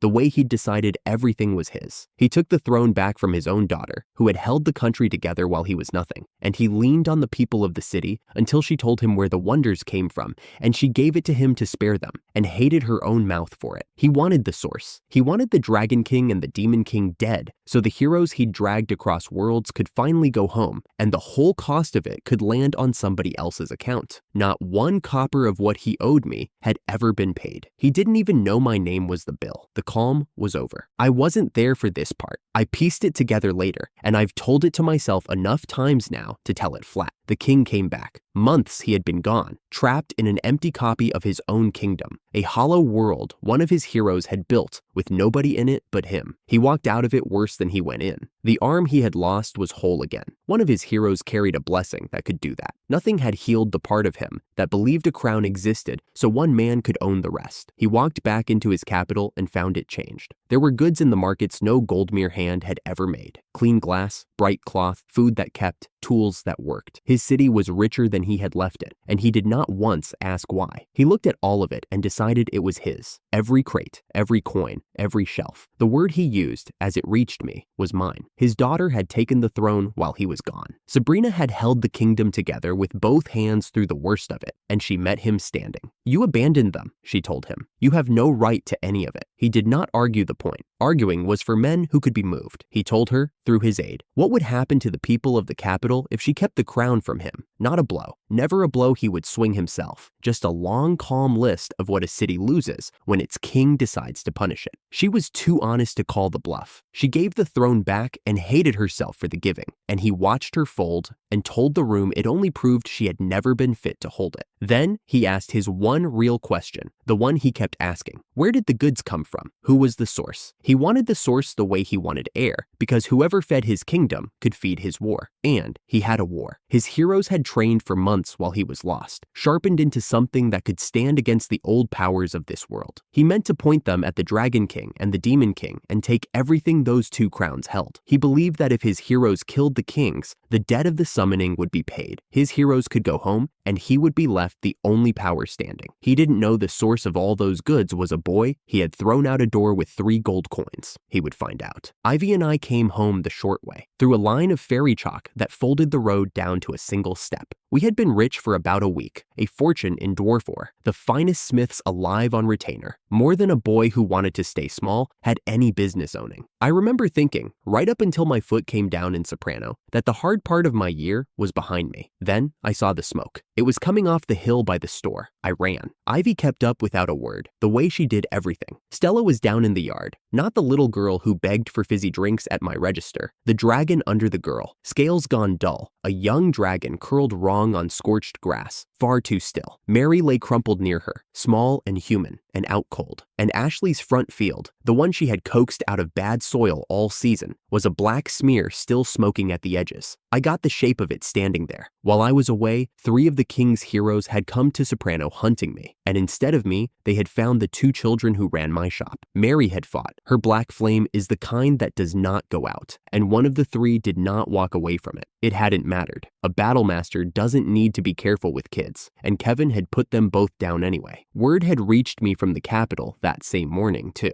and only now caught up with the rest. 2 more of them had walked into Michael's trading house there, helped themselves to his shelves, and stood over Susan, making quiet promises about what came next. It was coordinated. The king wanted my supply line, and he wanted me, and he had sent old classmates to collect us both. 2 of those classmates were still standing in my yard. Kevin, wide as a door. Ian behind him, quiet, always quiet. Get your feet away from her, I said. They turned. Kevin's face did something ugly and delighted when he placed me. The useless one, the blank board, alive and standing in a town that plainly belonged to him now. He told me, cheerful as an old friend, that my blessing had turned out to be worth something after all, that the capital was drowning in my goods, and everyone was overjoyed, that they had all been so sure I was nothing. He asked what the blessing actually was, like we were just catching up. I asked him to let me treat the girls. He wasn't interested. He needed the 2 of them, he said, breathing, not awake, for the road home the king had found. When I told him they were children, he waved it away like a scheduling problem. He said they had made the old frog talk. That was his name for the ruler of this kingdom, the Frog King, and he claimed the king had handed them the way back to Earth. I didn't believe a word of it. I would learn later just how wrong that road was. I reached into the tablet's shelf, took out the pistol, and put a round into the dirt between us. The sound did what my fists never could have. Both of them flinched back a full step, staring at the little black thing in my hand that had made a noise like the sky cracking open. It's real, I said. Back off. Ian faded back toward the tree line to let the professional work. Kevin didn't back off. A gun to a battlemaster is a slow toy. He could close the distance before my finger finished the thought, and he knew it. He gave me one more chance first, which was almost worse than the beating. Join them, he said. Use the blessing for the winning side. Didn't I want to go home too? And I did. Some nights I wanted it so badly it woke me up, but not through a door these people were building. I want to go home, I told him. I just don't want to do it standing next to you. He stopped smiling and moved. I never saw it. One instant, he was 3 steps off, and the next, the air was gone out of me. A fist in the stomach I felt in my spine. And then the ground came up and took my leg out from under me, and I was down in the black grass with something wrong in my ribs and a bright white pain where my leg was bending the way legs are not supposed to bend. He stood over me and asked, easy as anything, where all my momentum had gone. Here is the thing about a man who has never once had to fight for his own life. He assumes the fight is already over, because for him, it always has been. He didn't check my hands. Why would he? My hands had never mattered to anyone. My right hand was already back in the tablet's shelf. I brought up a little canister and emptied it into his face. Super strength deterrent spray, the kind they sell on Earth for a world with no monsters in it. And it turns out it does not care in the least that the eyes it's burning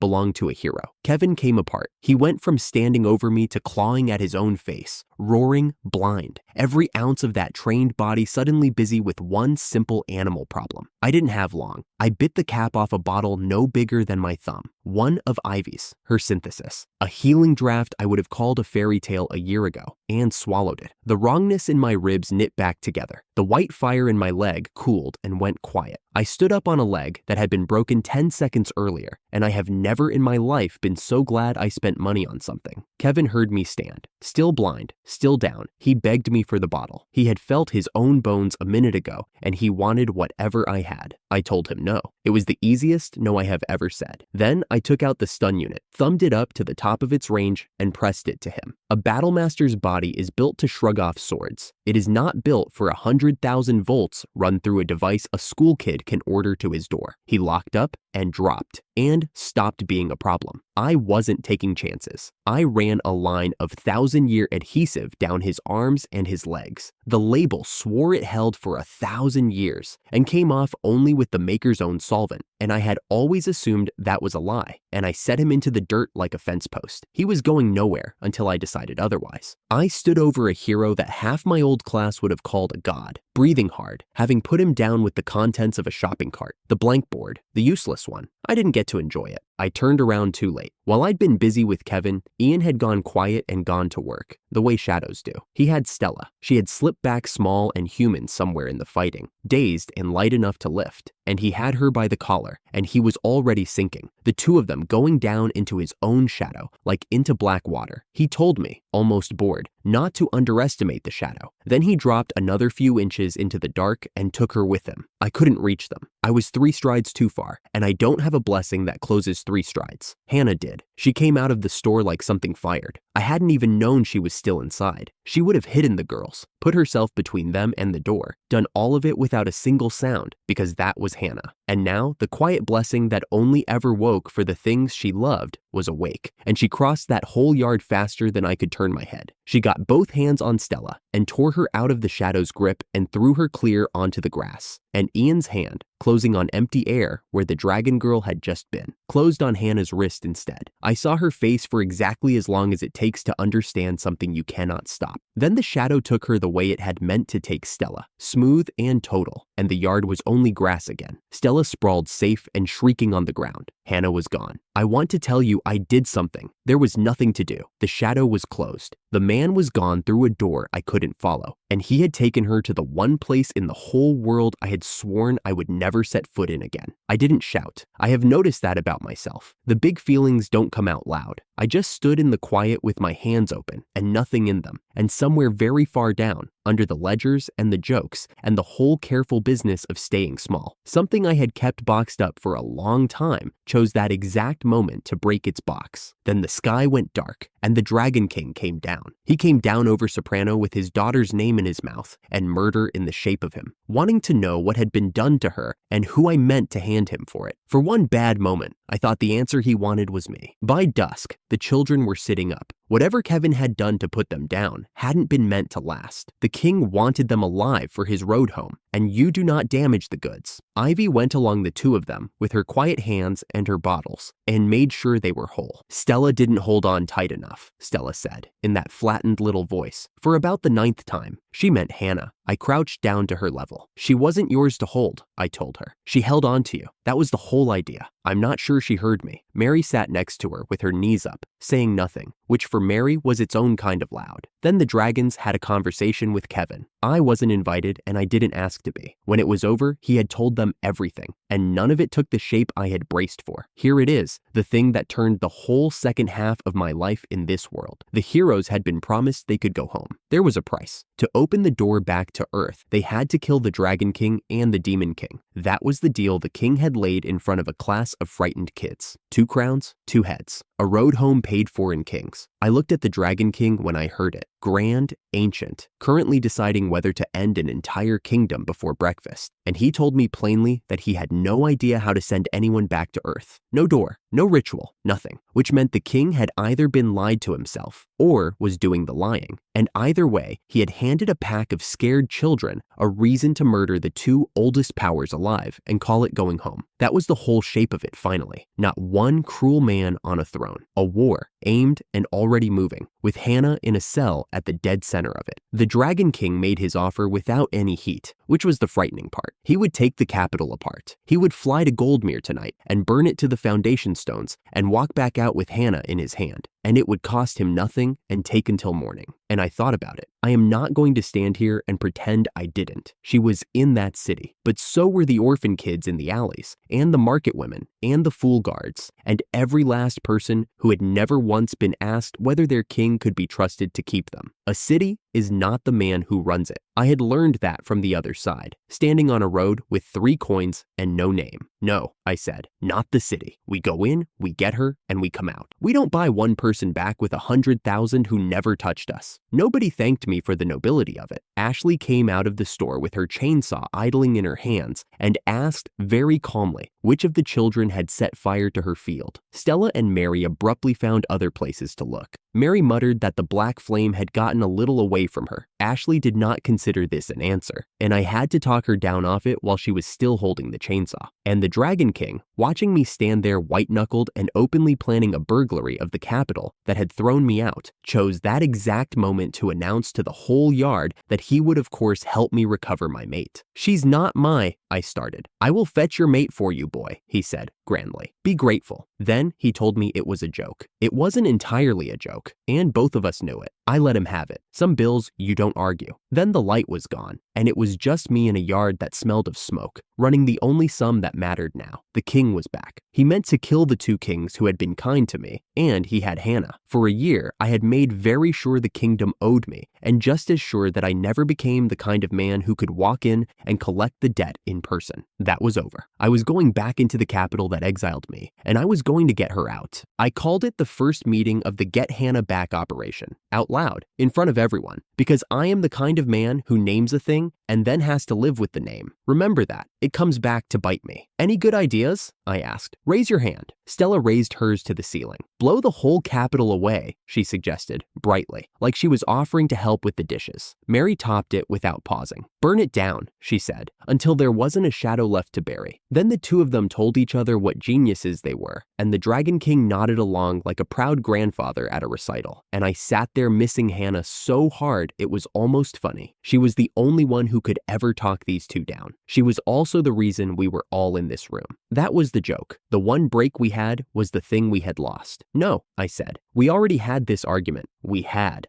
Days ago, with the Dragon King offering to fly to the capital and settle the whole account from the sky. 100,000 people lived in that city who had never once touched me. I had been on the wrong side of that math once, thrown out a door with 3 coins to my name while a whole hall decided I was nothing. I knew exactly what a city was worth to the man who ran it and exactly what it was worth to the people in it. We were not buying one person back with 100,000 who never touched us. So we did it my way, quiet. Cornelius had already floated his little camera drone over the walls, invisible and humming, cheaper than a scout who could die. It came back with a map of the castle, and one thing I filed away for later. The capital's dwarves were being worked half to death behind the forges, made to build machines they did not understand. A problem for another week. I wrote it down and moved on. The plan had 3 moving parts. The Dragon King would circle the capital at a distance and make himself impossible to ignore, so every eye on the wall pointed up and out. We would go in low and unseen through a door the walls did not know about. And against blessed heroes, I could not beat in a fair fight. I would simply refuse to have one. Ivy pressed a small bottle into my hand before we left. 1 drop, she told me, would put a dragon to sleep. She did not smile when she said it. Ivy never did. That was what made her terrifying. The door the walls did not know about was fairy chalk, a dwarf treasure that dropped you anywhere you had already stood. Mary insisted we do it in costume. That is how I ended up stepping into a war zone in a black suit and sunglasses, answering to the code name Aiden 3, with Mary 1 and Stella 2 arguing about rank behind me. We had meant to use Michael's main store as a hideout. Instead, we teleported straight into the problem. 2 of the king's heroes were already inside, Sadie, who worked in ice, and Kayla, who worked in water, and they had Susan, Michael's wife, backed against her own shelves. The hired guards were gone. The cold coming off the floor told me how. The 2 of them were not asking for money. They wanted me. They wanted the boy whose goods had soaked into every corner of their world. And they were leaning on Susan to summon me and hand the whole supply line over like a ring of keys. Susan was giving them nothing. She kept her chin up and told them, again, that her tie to me was a trade deal and nothing more, which was true, and which was also the bravest lie I ever heard a person tell with frost creeping up both her sleeves. Every instinct I owned said slip back out the way I came. I am a survivor first. I have never pretended to be anything braver than that.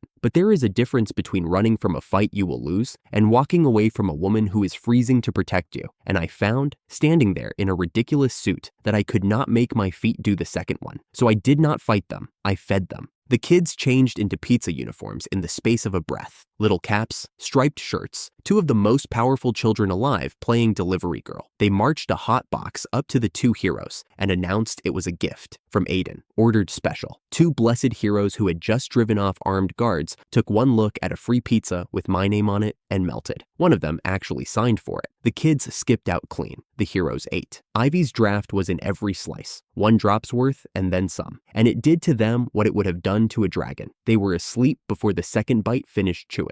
I came in over the counter, bound them hand and foot, and spent a moment wishing I had thought to buy restraints that could seal a blessing. Then I found Susan on the floor behind the shelves, alive, breathing, but cold in a way that scared me, her lips going the wrong color. I warmed her back with a heat potion, quick and careful, and looking anywhere but at her while I did it, until the color came home to her face, and she blinked up at me and asked, faintly, whether I was really wearing sunglasses indoors. It's part of the plan, I told her. It was not. Behind me, the kids had discovered that a dab of wasabi under a sleeping hero's nose makes him twitch, and were conducting research. I stopped that before it woke anyone. 2 heroes the king had aimed at my friends, a class the old me could not have survived in a corner of, and I had put them both on the floor with a pizza and a bottle. The blank board, the delivery boy. I would have enjoyed it more if Susan's hands had not still been shaking. I felt the eyes before I saw them. Someone was watching from the yard behind the store, and I did the only sensible thing, which was drop into character and inform Mary 1 and Stella 2 that there was an enemy at our backs. I got, I admit, a little into it. The enemy turned out to be a nervous young man named Aaron, one of the summoned classmates, and the kids had him hogtied on the ground before he finished yelping. He explained himself in a rush. He had not come to fight anybody. He had come to buy cola for Hannah. That was how I learned my rescue target was not, in fact, wasting away in a dungeon. Hannah had lost exactly nothing of herself down there. Aaron had challenged her to a game, staked his service on it, been demolished, and was now her errand boy, dispatched across a hostile capital to fetch her a fizzy drink because she was, in her own words, at half power without one. He told me all of this the way a man reports a natural disaster. He also told me, once the kids untied him, that he had watched us take the 2 heroes apart and he had made up his mind. He was Hannah's, and Hannah was mine, or ours. or whatever the word for it was. So he was keeping his mouth shut and switching sides, if we would have him. The king's coalition was rotting from the middle out, and I was watching it happen one nervous defector at a time. Somewhere across the city, word had reached me. One of the nastier heroes had already gone missing. Karen, of all people, running a little shop in the capital, had walked him into one of the crown's own hero traps without raising a hand. The machine the king built to throw people away had started eating the people he kept. "Take us to her," I said. Before we moved on the castle, I needed one thing from the two heroes cooling in the storeroom. Exactly where in that castle they were keeping her.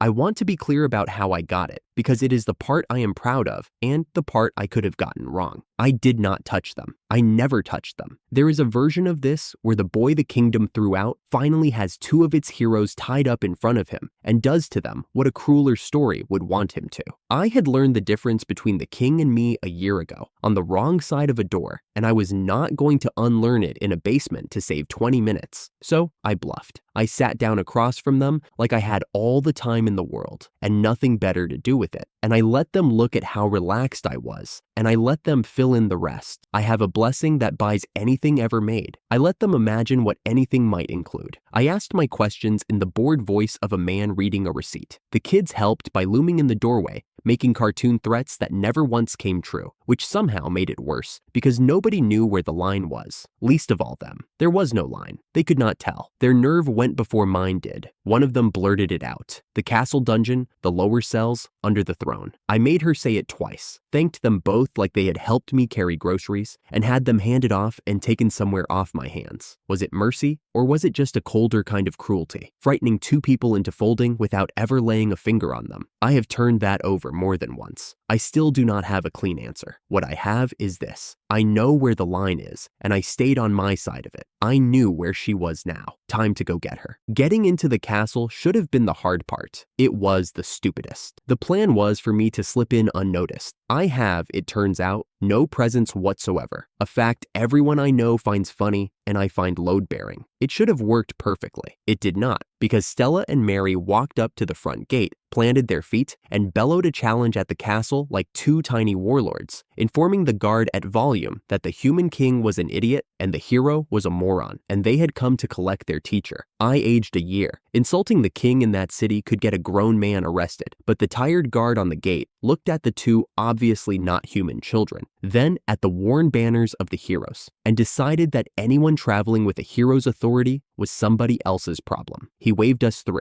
A hero's word, he said, was absolute. I am, technically, a hero. Nobody has ever once let me through anything on my word. Aaron could not help, since his face was known at the gate, so he went ahead to Hannah with a bag of everything I had brought her. Overhead, far off, the Dragon King wheeled against the dusk and made every soldier on the wall stare the wrong way. Under all that noise, nobody was looking down at the small nobody walking back into the castle that had thrown him out. I hoped I would not run into any of the other heroes. I heard the flag go up the second I thought it. You always do. I lifted the keys off a guard sleeping face down over a board game, Aaron's work, another of Ivy's laced pastries doing the quiet part, and I opened the cell where they were keeping the most dangerous person I knew. She was asleep, not frightened, not crying. Hannah was sprawled flat on her back in the straw, snoring, a fortress of empty cola cans and a half-eaten pizza arranged around her like she had redecorated. Across the aisle, in the opposite cell, Queen Sabrina, deposed, imprisoned, a princess turned into a lever by her own father, watched me arrive with the face of a woman who had given up trying to understand anything that happened down here. Hannah had been handed the worst the kingdom could do to her and had turned it into a den. Of course she had. I crouched by her. I had crossed a war to reach this exact patch of dirty straw. I opened my mouth to say her name, gently, the way you wake someone you were afraid you had lost. The kids body slammed her instead. Hannah came up swinging, saw it was us, and lay back down. "You're late," she informed the ceiling. I was so bored. She held up one hand, palm open, not for me to pull her to her feet, but for the cola she knew I would have brought, because she had never once, in all the days down here, seriously considered the possibility that I would not come. That is the thing I do not have a good way to say, so I will just say what happened. Something I had shut in a box the day they took her chose that moment to press up against the lid, quiet from the inside. I I did not let it out. I have never been the kind to make a speech, and she would have hated one anyway. I put the cold can in her open hand. She cracked it, drank, and looked at me over the top of it with something that was not a thank you, because we did not need the word for it. That was the whole reunion.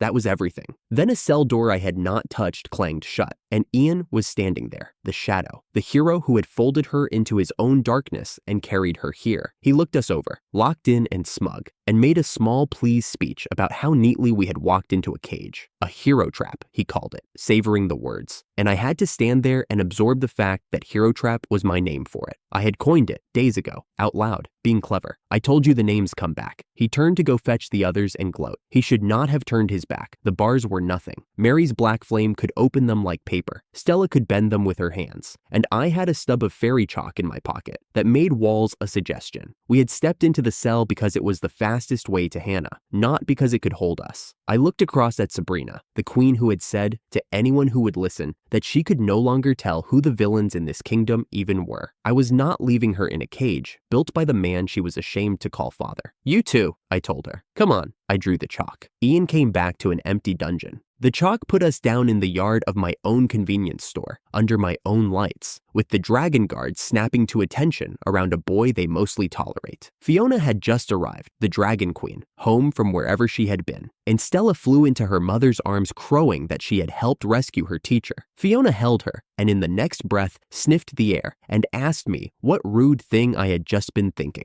Dragons smell feeling. I had forgotten. I denied everything. Sabrina thanked us all, formal and quiet. A queen with no throne saying she owed her freedom to a dragon child and a demon child, and the reject her father had exiled. Hannah waved it off. We help each other when we are in trouble, she said, serenely, as if she had not spent a week being the trouble. Sabrina and I traded a single look and decided together to let it go. I would like to tell you it was over. It was not. Hannah was out, and Sabrina had crossed to my side for good, and the king's coalition was down 2 heroes and rotting further by the day. But the rest of my people were still in that capital. The dwarves were still building behind the forges, and the king still meant to open his road home with the hearts of the Dragon King and the Demon King. The bill for all of that was still sitting there, unpaid, with my name nowhere on it and every reason to be. I had gotten back the one person I was not willing to leave on the board. Now I had a war to win. I had come to the dwarves to drop off one machine and go home. 3 days later, I was still standing on their forge floor, and I was fairly sure I was a prisoner. They had my catalog memorized by then. 100 drones sat in rows across the stone, each one taken apart and rebuilt meaner than the thing I'd bought. And every dwarf in the village walked past me like I was a vending machine that might restock if they glared at it long enough. Cornelius kept one hand on my shoulder the whole time, a hand that could have folded a door. It was, he told me brightly, so I wouldn't wander off. Cornelius patted the nearest machine like a prize hog. You are the man who brings the flying things. You will stay near the flying things. I had bought them the swarm because it was cheaper than arguing. That is the honest ledger of it. 100 machines, the most I had ever spent in one sitting, and I told myself it was a business expense and did not look too hard at what business. Lauren tugged my sleeve. She was the small one, the granddaughter, greased to the elbows, and she did not look up from the drone in her lap. Hey, the Dragon Kings are in a pinch, she said, flat, the way you'd mention rain. They're the strongest things alive, I told her. They'll be fine. Then I remembered a night a long way back when a boy with a shield blessing had thrown a wall over a whole town and every scrap of dragon magic had simply switched off, and a 5-year-old had nearly been carried away in the dark. The barrier. They'd found the trick once. There was no reason on earth they wouldn't use it twice. I stopped feeling clever. Where? I said. Cornelius's hand came off my shoulder. Around the forge, the hammering quit all at once. The old dwarf looked at me, and for the first time, he wasn't grinning about toys. The dwarves had been ground half to death under that crown for years, worked behind the capital forges until they were used up. They knew exactly whose war this was. Cornelius's grin was gone. The flying things come too,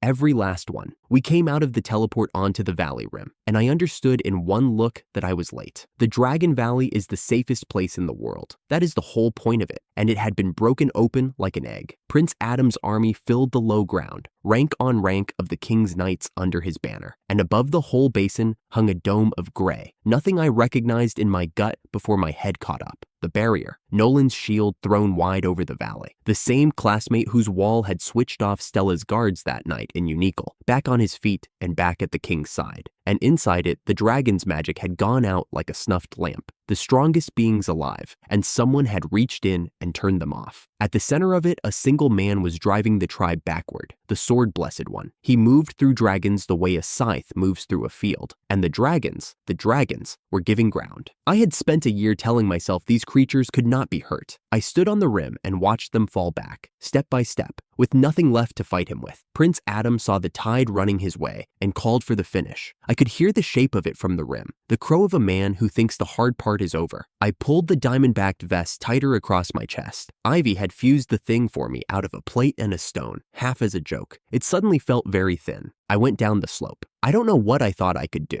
I only knew I couldn't watch from the top. Gareth was on his knees. The Dragon King, who I had watched reroute a war summit for a bottle of sauce, was down on both knees in the dirt, and in his arms he was holding the old one, Sherwin, the elder of the tribe, the one who'd known Gareth since Gareth was a hatchling. He had put himself between his king and the sword, and now he was gravely hurt, so still that at first I thought the worst had already happened. "Old friend," Gareth was saying. "Old friend, stay. I command it. Stay. He is a proud creature. I have never heard anything come out of him like that." Sherwin's mouth moved. He called Gareth by some small name, a child's name, nothing a king should be called on a battlefield, and told him to run, to leave him and take the tribe and go. Gareth shook his enormous head like a boy and would not. A dragon can knit a broken body back together the way you or I close a fist. I could see, even from where I stood, that this wound was past that. The regeneration wasn't coming. Whatever the sword blessing did, it cut deeper than dragons were built to mend. That was when the king arrived. King Aldrich came down into his own victory unhurried, the arm the Dragon King had once taken from him whole again and swinging easy at his side. And he looked at the greatest sovereign in the world kneeling in the dust over a dying friend, and he laughed. I won't give him the words. He never gave me mine. He stood over Gareth and gloated the way a man gloats when he's already spending money he hasn't counted, and the sound of it carried all the way up the slope. I have hated a lot of things quietly. I stood there and hated that laugh out loud, in my head, in a voice I didn't know I had. Then I heard the other sound, low and far off, and getting closer, a hum,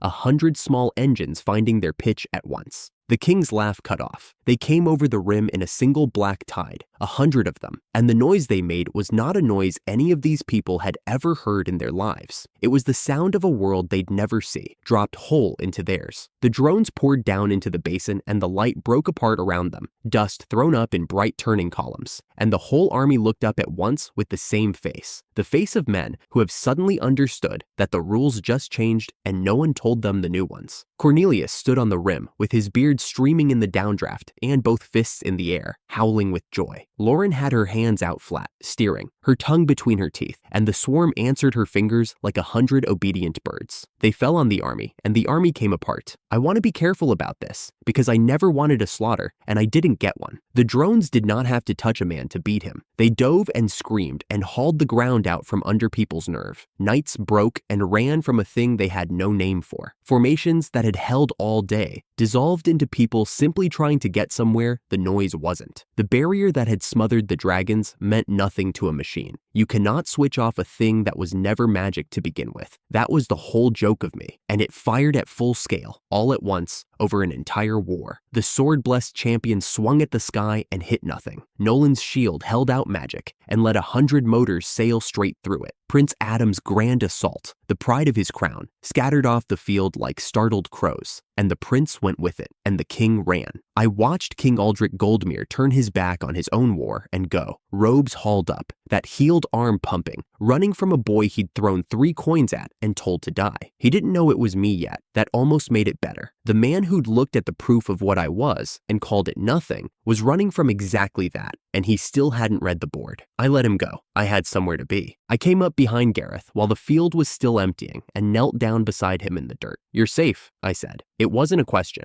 I needed him to hear a flat, true sentence. He turned and looked at me like he wasn't sure I was real. Then he looked at what I was already doing, which was uncorking a small bottle that would not stop glowing. Ivy made it, our quiet one, The synthesis girl the kingdom threw out for being useless, the same as me. She'd fused something the dwarves swore only a world tree could give, and it sat in my palm and shone like it was embarrassed about it. Sherwin was too far gone to drink, so I didn't make him drink. I tipped the whole bottle out and let the light run down over him. I have watched a lot of my catalog do impossible things. I have never watched anything like that. The glow soaked into the old dragon, and the stillness went out of him. His chest lifted. Whatever had been past mending stopped being past mending. The wound closed under the light, quietly. The way a door you thought was locked just swings open. Sherwin's eyes came open. He blinked at the sky, then at his king's streaming face, and said something dry about being told to run and choosing not to. Gareth made a sound I will keep to myself. Watch him, I told the Dragon King, and put a second bottle in his huge hand. I've got the rest. I got up and went across the field, from dragon to dragon, tipping light onto everything that had gone still. Cornelius had the drones riding shotgun over my head the whole way. So the battlefield stops being scary, he bellowed, because I may have said, out loud, that the battlefield was scary. It was. I am not a fighter. I am a guy with a shopping app and a satchel of bottles, walking through the worst afternoon of 100 people's lives, handing out the one thing none of them could buy. Not one dragon died. I checked. I counted them the way I count everything. I felt it before I heard it. A hard, flat blow to the chest that folded me and threw me down into the grass. For a second, I couldn't get air. The diamond vest had taken it. The plate Ivy fused had cracked clean across and given up, and an arrow lay in the dirt beside me that would have gone straight through anything softer. If it had been aimed a foot higher, I would not be telling this. I lay there doing the math on how close, which is a stupid thing to do while you're still on the ground. And then I made myself stand up. At the tree line, an elf stood with a second arrow already drawn. I knew what he was without being told. An exile. You can read it on a person once you've worn it yourself. The elf the world had thrown out, taken in by the crown, set to train its heroes and guard its tree, fighting the king's war because the king was the only door that had opened for him. He had every arrow he needed. He had the shot, and he didn't take it. He looked at me standing up out of the grass with a cracked vest and a satchel of medicine, at the thing that had just walked through his side's whole army and healed the enemy instead of killing anyone, and I watched him understand who I was. The blessingless one.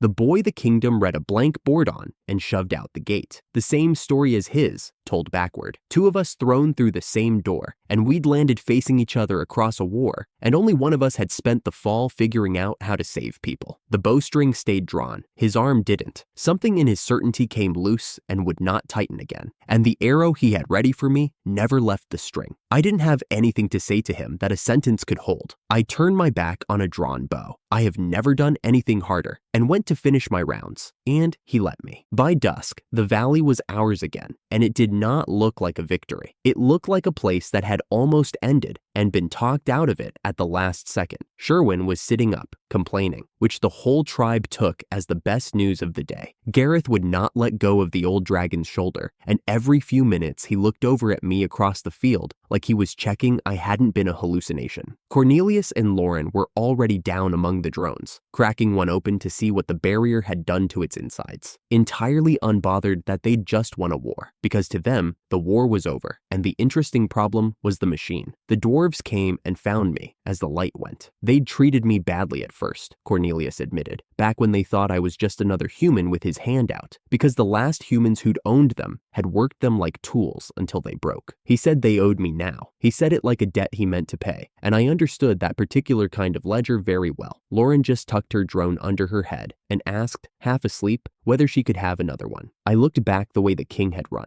His war was broken. The thing his whole power was built on. Heroes, blessings, the certainty that people like me and Ivy and the dwarves were disposable. I had just taken 100 cheap machines and a bottle of light and pulled it down over his head in an afternoon. His army was scattered. His prince was routed. His invincible sword and his magic-killing shield had both been beaten by things you could order and things he'd thrown away. But the man himself was still out there, running, with that laugh still in him and my name still nowhere on his bill. Exposure, back when they made me a baron. Collapse today in the dust. 2 payments made. The account was not closed. Someone still had to stand in front of that king and make him read the board. I picked up the cracked vest and slung the satchel back over my shoulder. There was 1 payment left, and I already knew whose hand was going to deliver it. By the time I got my feet back under me, the war had stopped needing me. My vest was cracked straight across the chest where the arrow had stopped, and my ribs complained about it every time I breathed, and none of that was the important thing anymore. The important thing was happening down on the valley floor, where the King's War was falling apart in front of me, a piece at a time. The machines had already done the ugly part. What was left was a field of men who had come here to kill dragons and had just watched a sky full of noise take that whole idea away from them. They were not dying. They were running. There is a difference, and I had spent more money than I want to say out loud to keep it a difference. Then somebody drew a door in the air. A circle of pale light opened at the edge of the valley, the exact trick I had once handed a shy girl for pocket change, and 3 people stepped out of nothing onto a battlefield. Hannah came first, thumbs already moving like she was clearing a level. Behind her, tripping over his own feet, came Aaron, who had lost a game to her once and never really recovered his freedom. And behind him, in a fine traveling cloak with mud on the hem, came the queen of the kingdom that had thrown me out. "You are late," I said. Hannah did not look up. "You left without me. We are even." Whatever the two of them did together, I still do not have a clean word for it. Aaron's blessing propped up hers, and hers turned the propping into something out of a screen. She called it a mode. She said a number I did not understand, and a second number I understood even less. 108 of them still standing, she reported, flat as a menu. 14 of those are the ones with names. The ones with names, I repeated. Bosses. She flicked her thumb once. Watch. I watched. The knots of soldiers that had held together after the machines broke everything else came apart too, folded up and driven back toward the ridge without a body left for anyone to weep over. I have been called a lot of things in this world. Nobody has ever called me brave, but I stood in the middle of a war and stayed steady, and I decided the world must hand out some quiet correction for a boy caught in a place like this, because the steadiness certainly was not coming from anything I had earned. Queen Sabrina did not watch the way Hannah watched. She looked at what winning had cost, at the churned ground and the beaten field, and the long line of men limping back into the dark, and something in her face closed like a shop at the end of a very long day. "So this is what it takes," she said, mostly to herself, "to stop him." I heard it. I did not answer it. Some prices you let a person add up alone. I went to work the only way I know how, which is to say I went shopping through a satchel of bottles and walked the field handing out medicine. The dragons were down all across the valley, human-shaped and dragon-shaped, hurt in ways that would have finished anything smaller. There were more of them than I wanted to count, which is saying something, because counting is the one thing I never stopped doing. I knelt at each one and tipped a little of Ivy's potion over the wound and did not wait to be thanked. The stuff she had made out of borrowed world tree leaves and her own stubbornness closed, torn things the way a door you thought was locked just swings open under your hand. I did not make any of them drink it. There was no time for arguing with a wounded dragon about medicine. I just poured and watched the light do its work and moved on and poured again. Nobody shot at me while I did it. Out at the far edge of the field, the elf who had put an arrow in my chest and then could not make himself put in a second one was gone. Bow down, back turned, walked off the war entirely. 2 of us had been thrown out the same door in the end, him from his tribe and me from my class. And only one of us had come out the other side carrying a bag of medicine instead of a grudge. I hoped he made it wherever he was going. I did not have time to hope harder than that. Gareth was the worst of them, and the calmest. There was a hole through the old dragon's middle where an arrow meant for me had gone instead, because he had put himself between the shaft and a boy who sells groceries. He was awake for it. He looked down at the ruin of his own belly, the way another man might look at a stain on a good coat. "Have I gotten old?" he rumbled, "or have they gotten rude? Hold still," I told him, and emptied a whole bottle into the wound. The light took it. The hole knit shut under my hands, slow and then all at once, and the Dragon King let out a breath that I felt in my own back teeth. Beside him, flat on the trampled grass, lay the tribe's oldest elder, the one who had shielded Gareth and paid for it, the one whose hurt had been past even a dragon's own mending. I had poured the first bottle over him before I touched anything else on that field. Now his chest rose and fell, dry and even, and by the time I circled back, his eyes were open and he was already unhappy about something. "You spilled it," Sherwin croaked. "Half of it went in my beard." "You are welcome," I said. Gareth would not let go of the old one's shoulder. He gripped it like a man checking a lie for himself, pressing down as if the elder might slip away again the second he trusted it. And the sound he made when he found the breathing steady is a sound I am going to keep to myself. I went dragon to dragon until there were no more dragons to go to.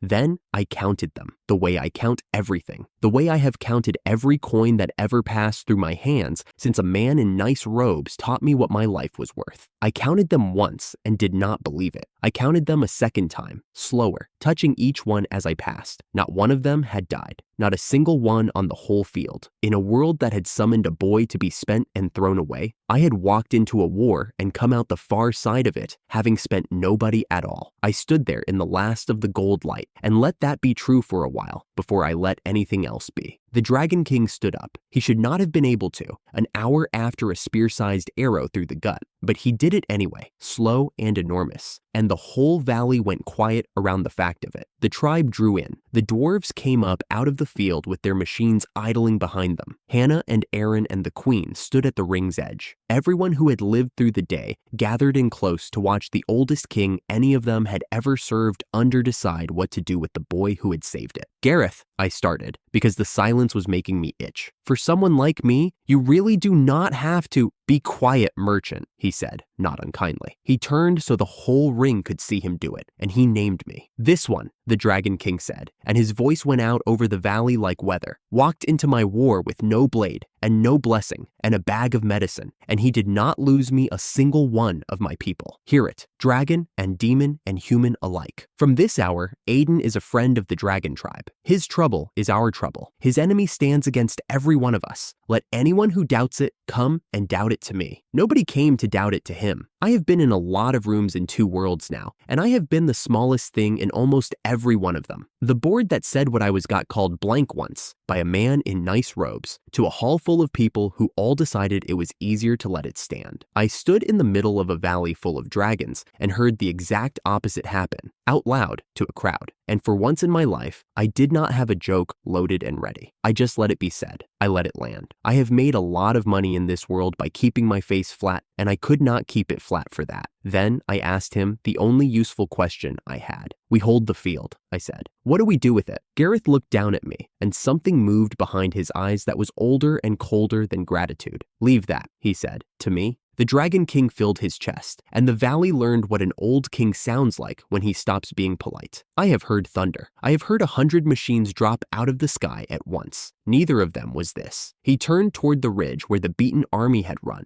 toward the far dark, where a human king was surely already halfway to a fast horse, and he called across the whole broken country in a voice that went up through the soles of my feet and rattled the coins in my pocket against each other. King Aldrich, the ground took it and passed it on, out and out, hill answering hill. Somewhere past the ridge, a whole tree line of birds went up into the dark in one black sheet. King of Goldmere, the Dragon King roared, you came into my valley to cut the heart out of me and carry it home in a box. You lost. Now you will not run. King to king, I am calling you out where every court alive can watch you answer, and there is not a hole in this world deep enough to be worth the shame of hiding in it. Come out and stand in front of me. Come out. The name went out and did not come back. For a long moment, nothing moved but the torches leaning in the wind. Hannah had stopped pretending to look at anything else. The dwarves had gone still over their idling machines, and Sabrina had gone stiller than any of them, both hands closed white on the front of her cloak, and watching her. I finally understood in my gut what my head had known the whole time. The name he was shouting into the dark was her father's. And then, at the black edge of the firelight, the dark gave something back. He came because a king who does not answer another king in front of 3 courts is already finished. And King Aldrich Goldmere had never in his life understood any currency but that one. He walked out of the dark into the ring of firelight with his robes still fine and his crown still straight and the wreck of his army somewhere at his back. And he made himself stand tall in front of a dragon who could have ended him with a cough. I will give him that much and no more. He did not crawl. He came in the way a man arrives late to a meeting he still intends to chair. For one moment, I let myself stand inside his head because I wanted to see it the way he was about to have to see it. He looked past the dwarves and their machines. He looked past the healed dragons and the ancient elder standing on his own feet again. He was hunting for the thing that had beaten him, the warlord, the rival king, the great blessed champion who had reached out of nowhere and taken his whole war apart in a single afternoon. His eyes went across the ring and found nothing that fit and kept going and stopped at last on a plain 17-year-old boy in a cracked vest holding a bag of bottles. And in the space of one breath, he did the arithmetic he had refused to do in a throne room 2 worlds ago. I watched the number come out wrong for him. I watched him understand that it had been coming out wrong every single day for a year. on every road, and in every full granary in his kingdom, and that he had signed his name to the mistake himself and thrown 3 coins on top of it. Then he shut it away, the way he shut everything away, and he did the only thing he had ever truly known how to do. He looked straight at me, in front of all of them, and he called me nothing one more time. "This," he said, "you called me out of the dark for a shopkeeper?" There it was. The same lie, the same flat certainty, the exact voice his aide had used to look at letters any child could read and tell a whole room that there was nothing on the board. He had branded me blank once and thrown 3 coins at my feet, and it had cost him nothing at all. He said it again now, to a valley full of dragons who owed me their lives, and this time the silence that came back to him was a different kind of silence entirely. I waited for the old heat to come up in me, the heat I had carried out of that hall and banked for a year and fed with every ledger I ever balanced and every coin I ever counted twice. I stood there in the firelight in front of the man himself, and I waited for it to rise. It did not come, because the board had already been read. It had been read out loud by a king to a crowd 1 hour ago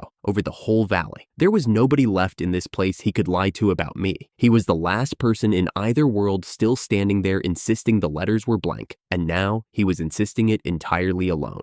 The dragons wanted an ending, and I could feel the shape of the one they wanted. It would have been easy. A word from Gareth, and there would have been no more King Aldrich Goldmere out here in the dark, where he had come to murder a whole tribe in their own valley. A word from me, even. The old dragon had already told me to leave it to him, and I understood now that if I asked him for the fire, he would have handed it over without a blink. The man had earned every version of that ending twice, and Hannah's blessing had counted 108 enemies for me on that field, and I had spent the entire war and most of a fortune making sure the number who never got up again stayed as close to nothing as money could buy. I was not going to open that tally now, at the very end, with the one name I hated most in the world. So I did not ask for the fire. I did not ask him to kneel. I did not ask him to look at the board and take it back in front of everyone. I have thought about that a lot since, whether I should have made him say it, made him choke on it out loud where his own daughter could hear. I did not ask him for anything at all, and that turned out to be the loudest thing I could possibly have done, because he was going to have to walk back to a capital that ran on my goods now. He was going to sit on a throne his own daughter no longer stood behind. Every road in his kingdom,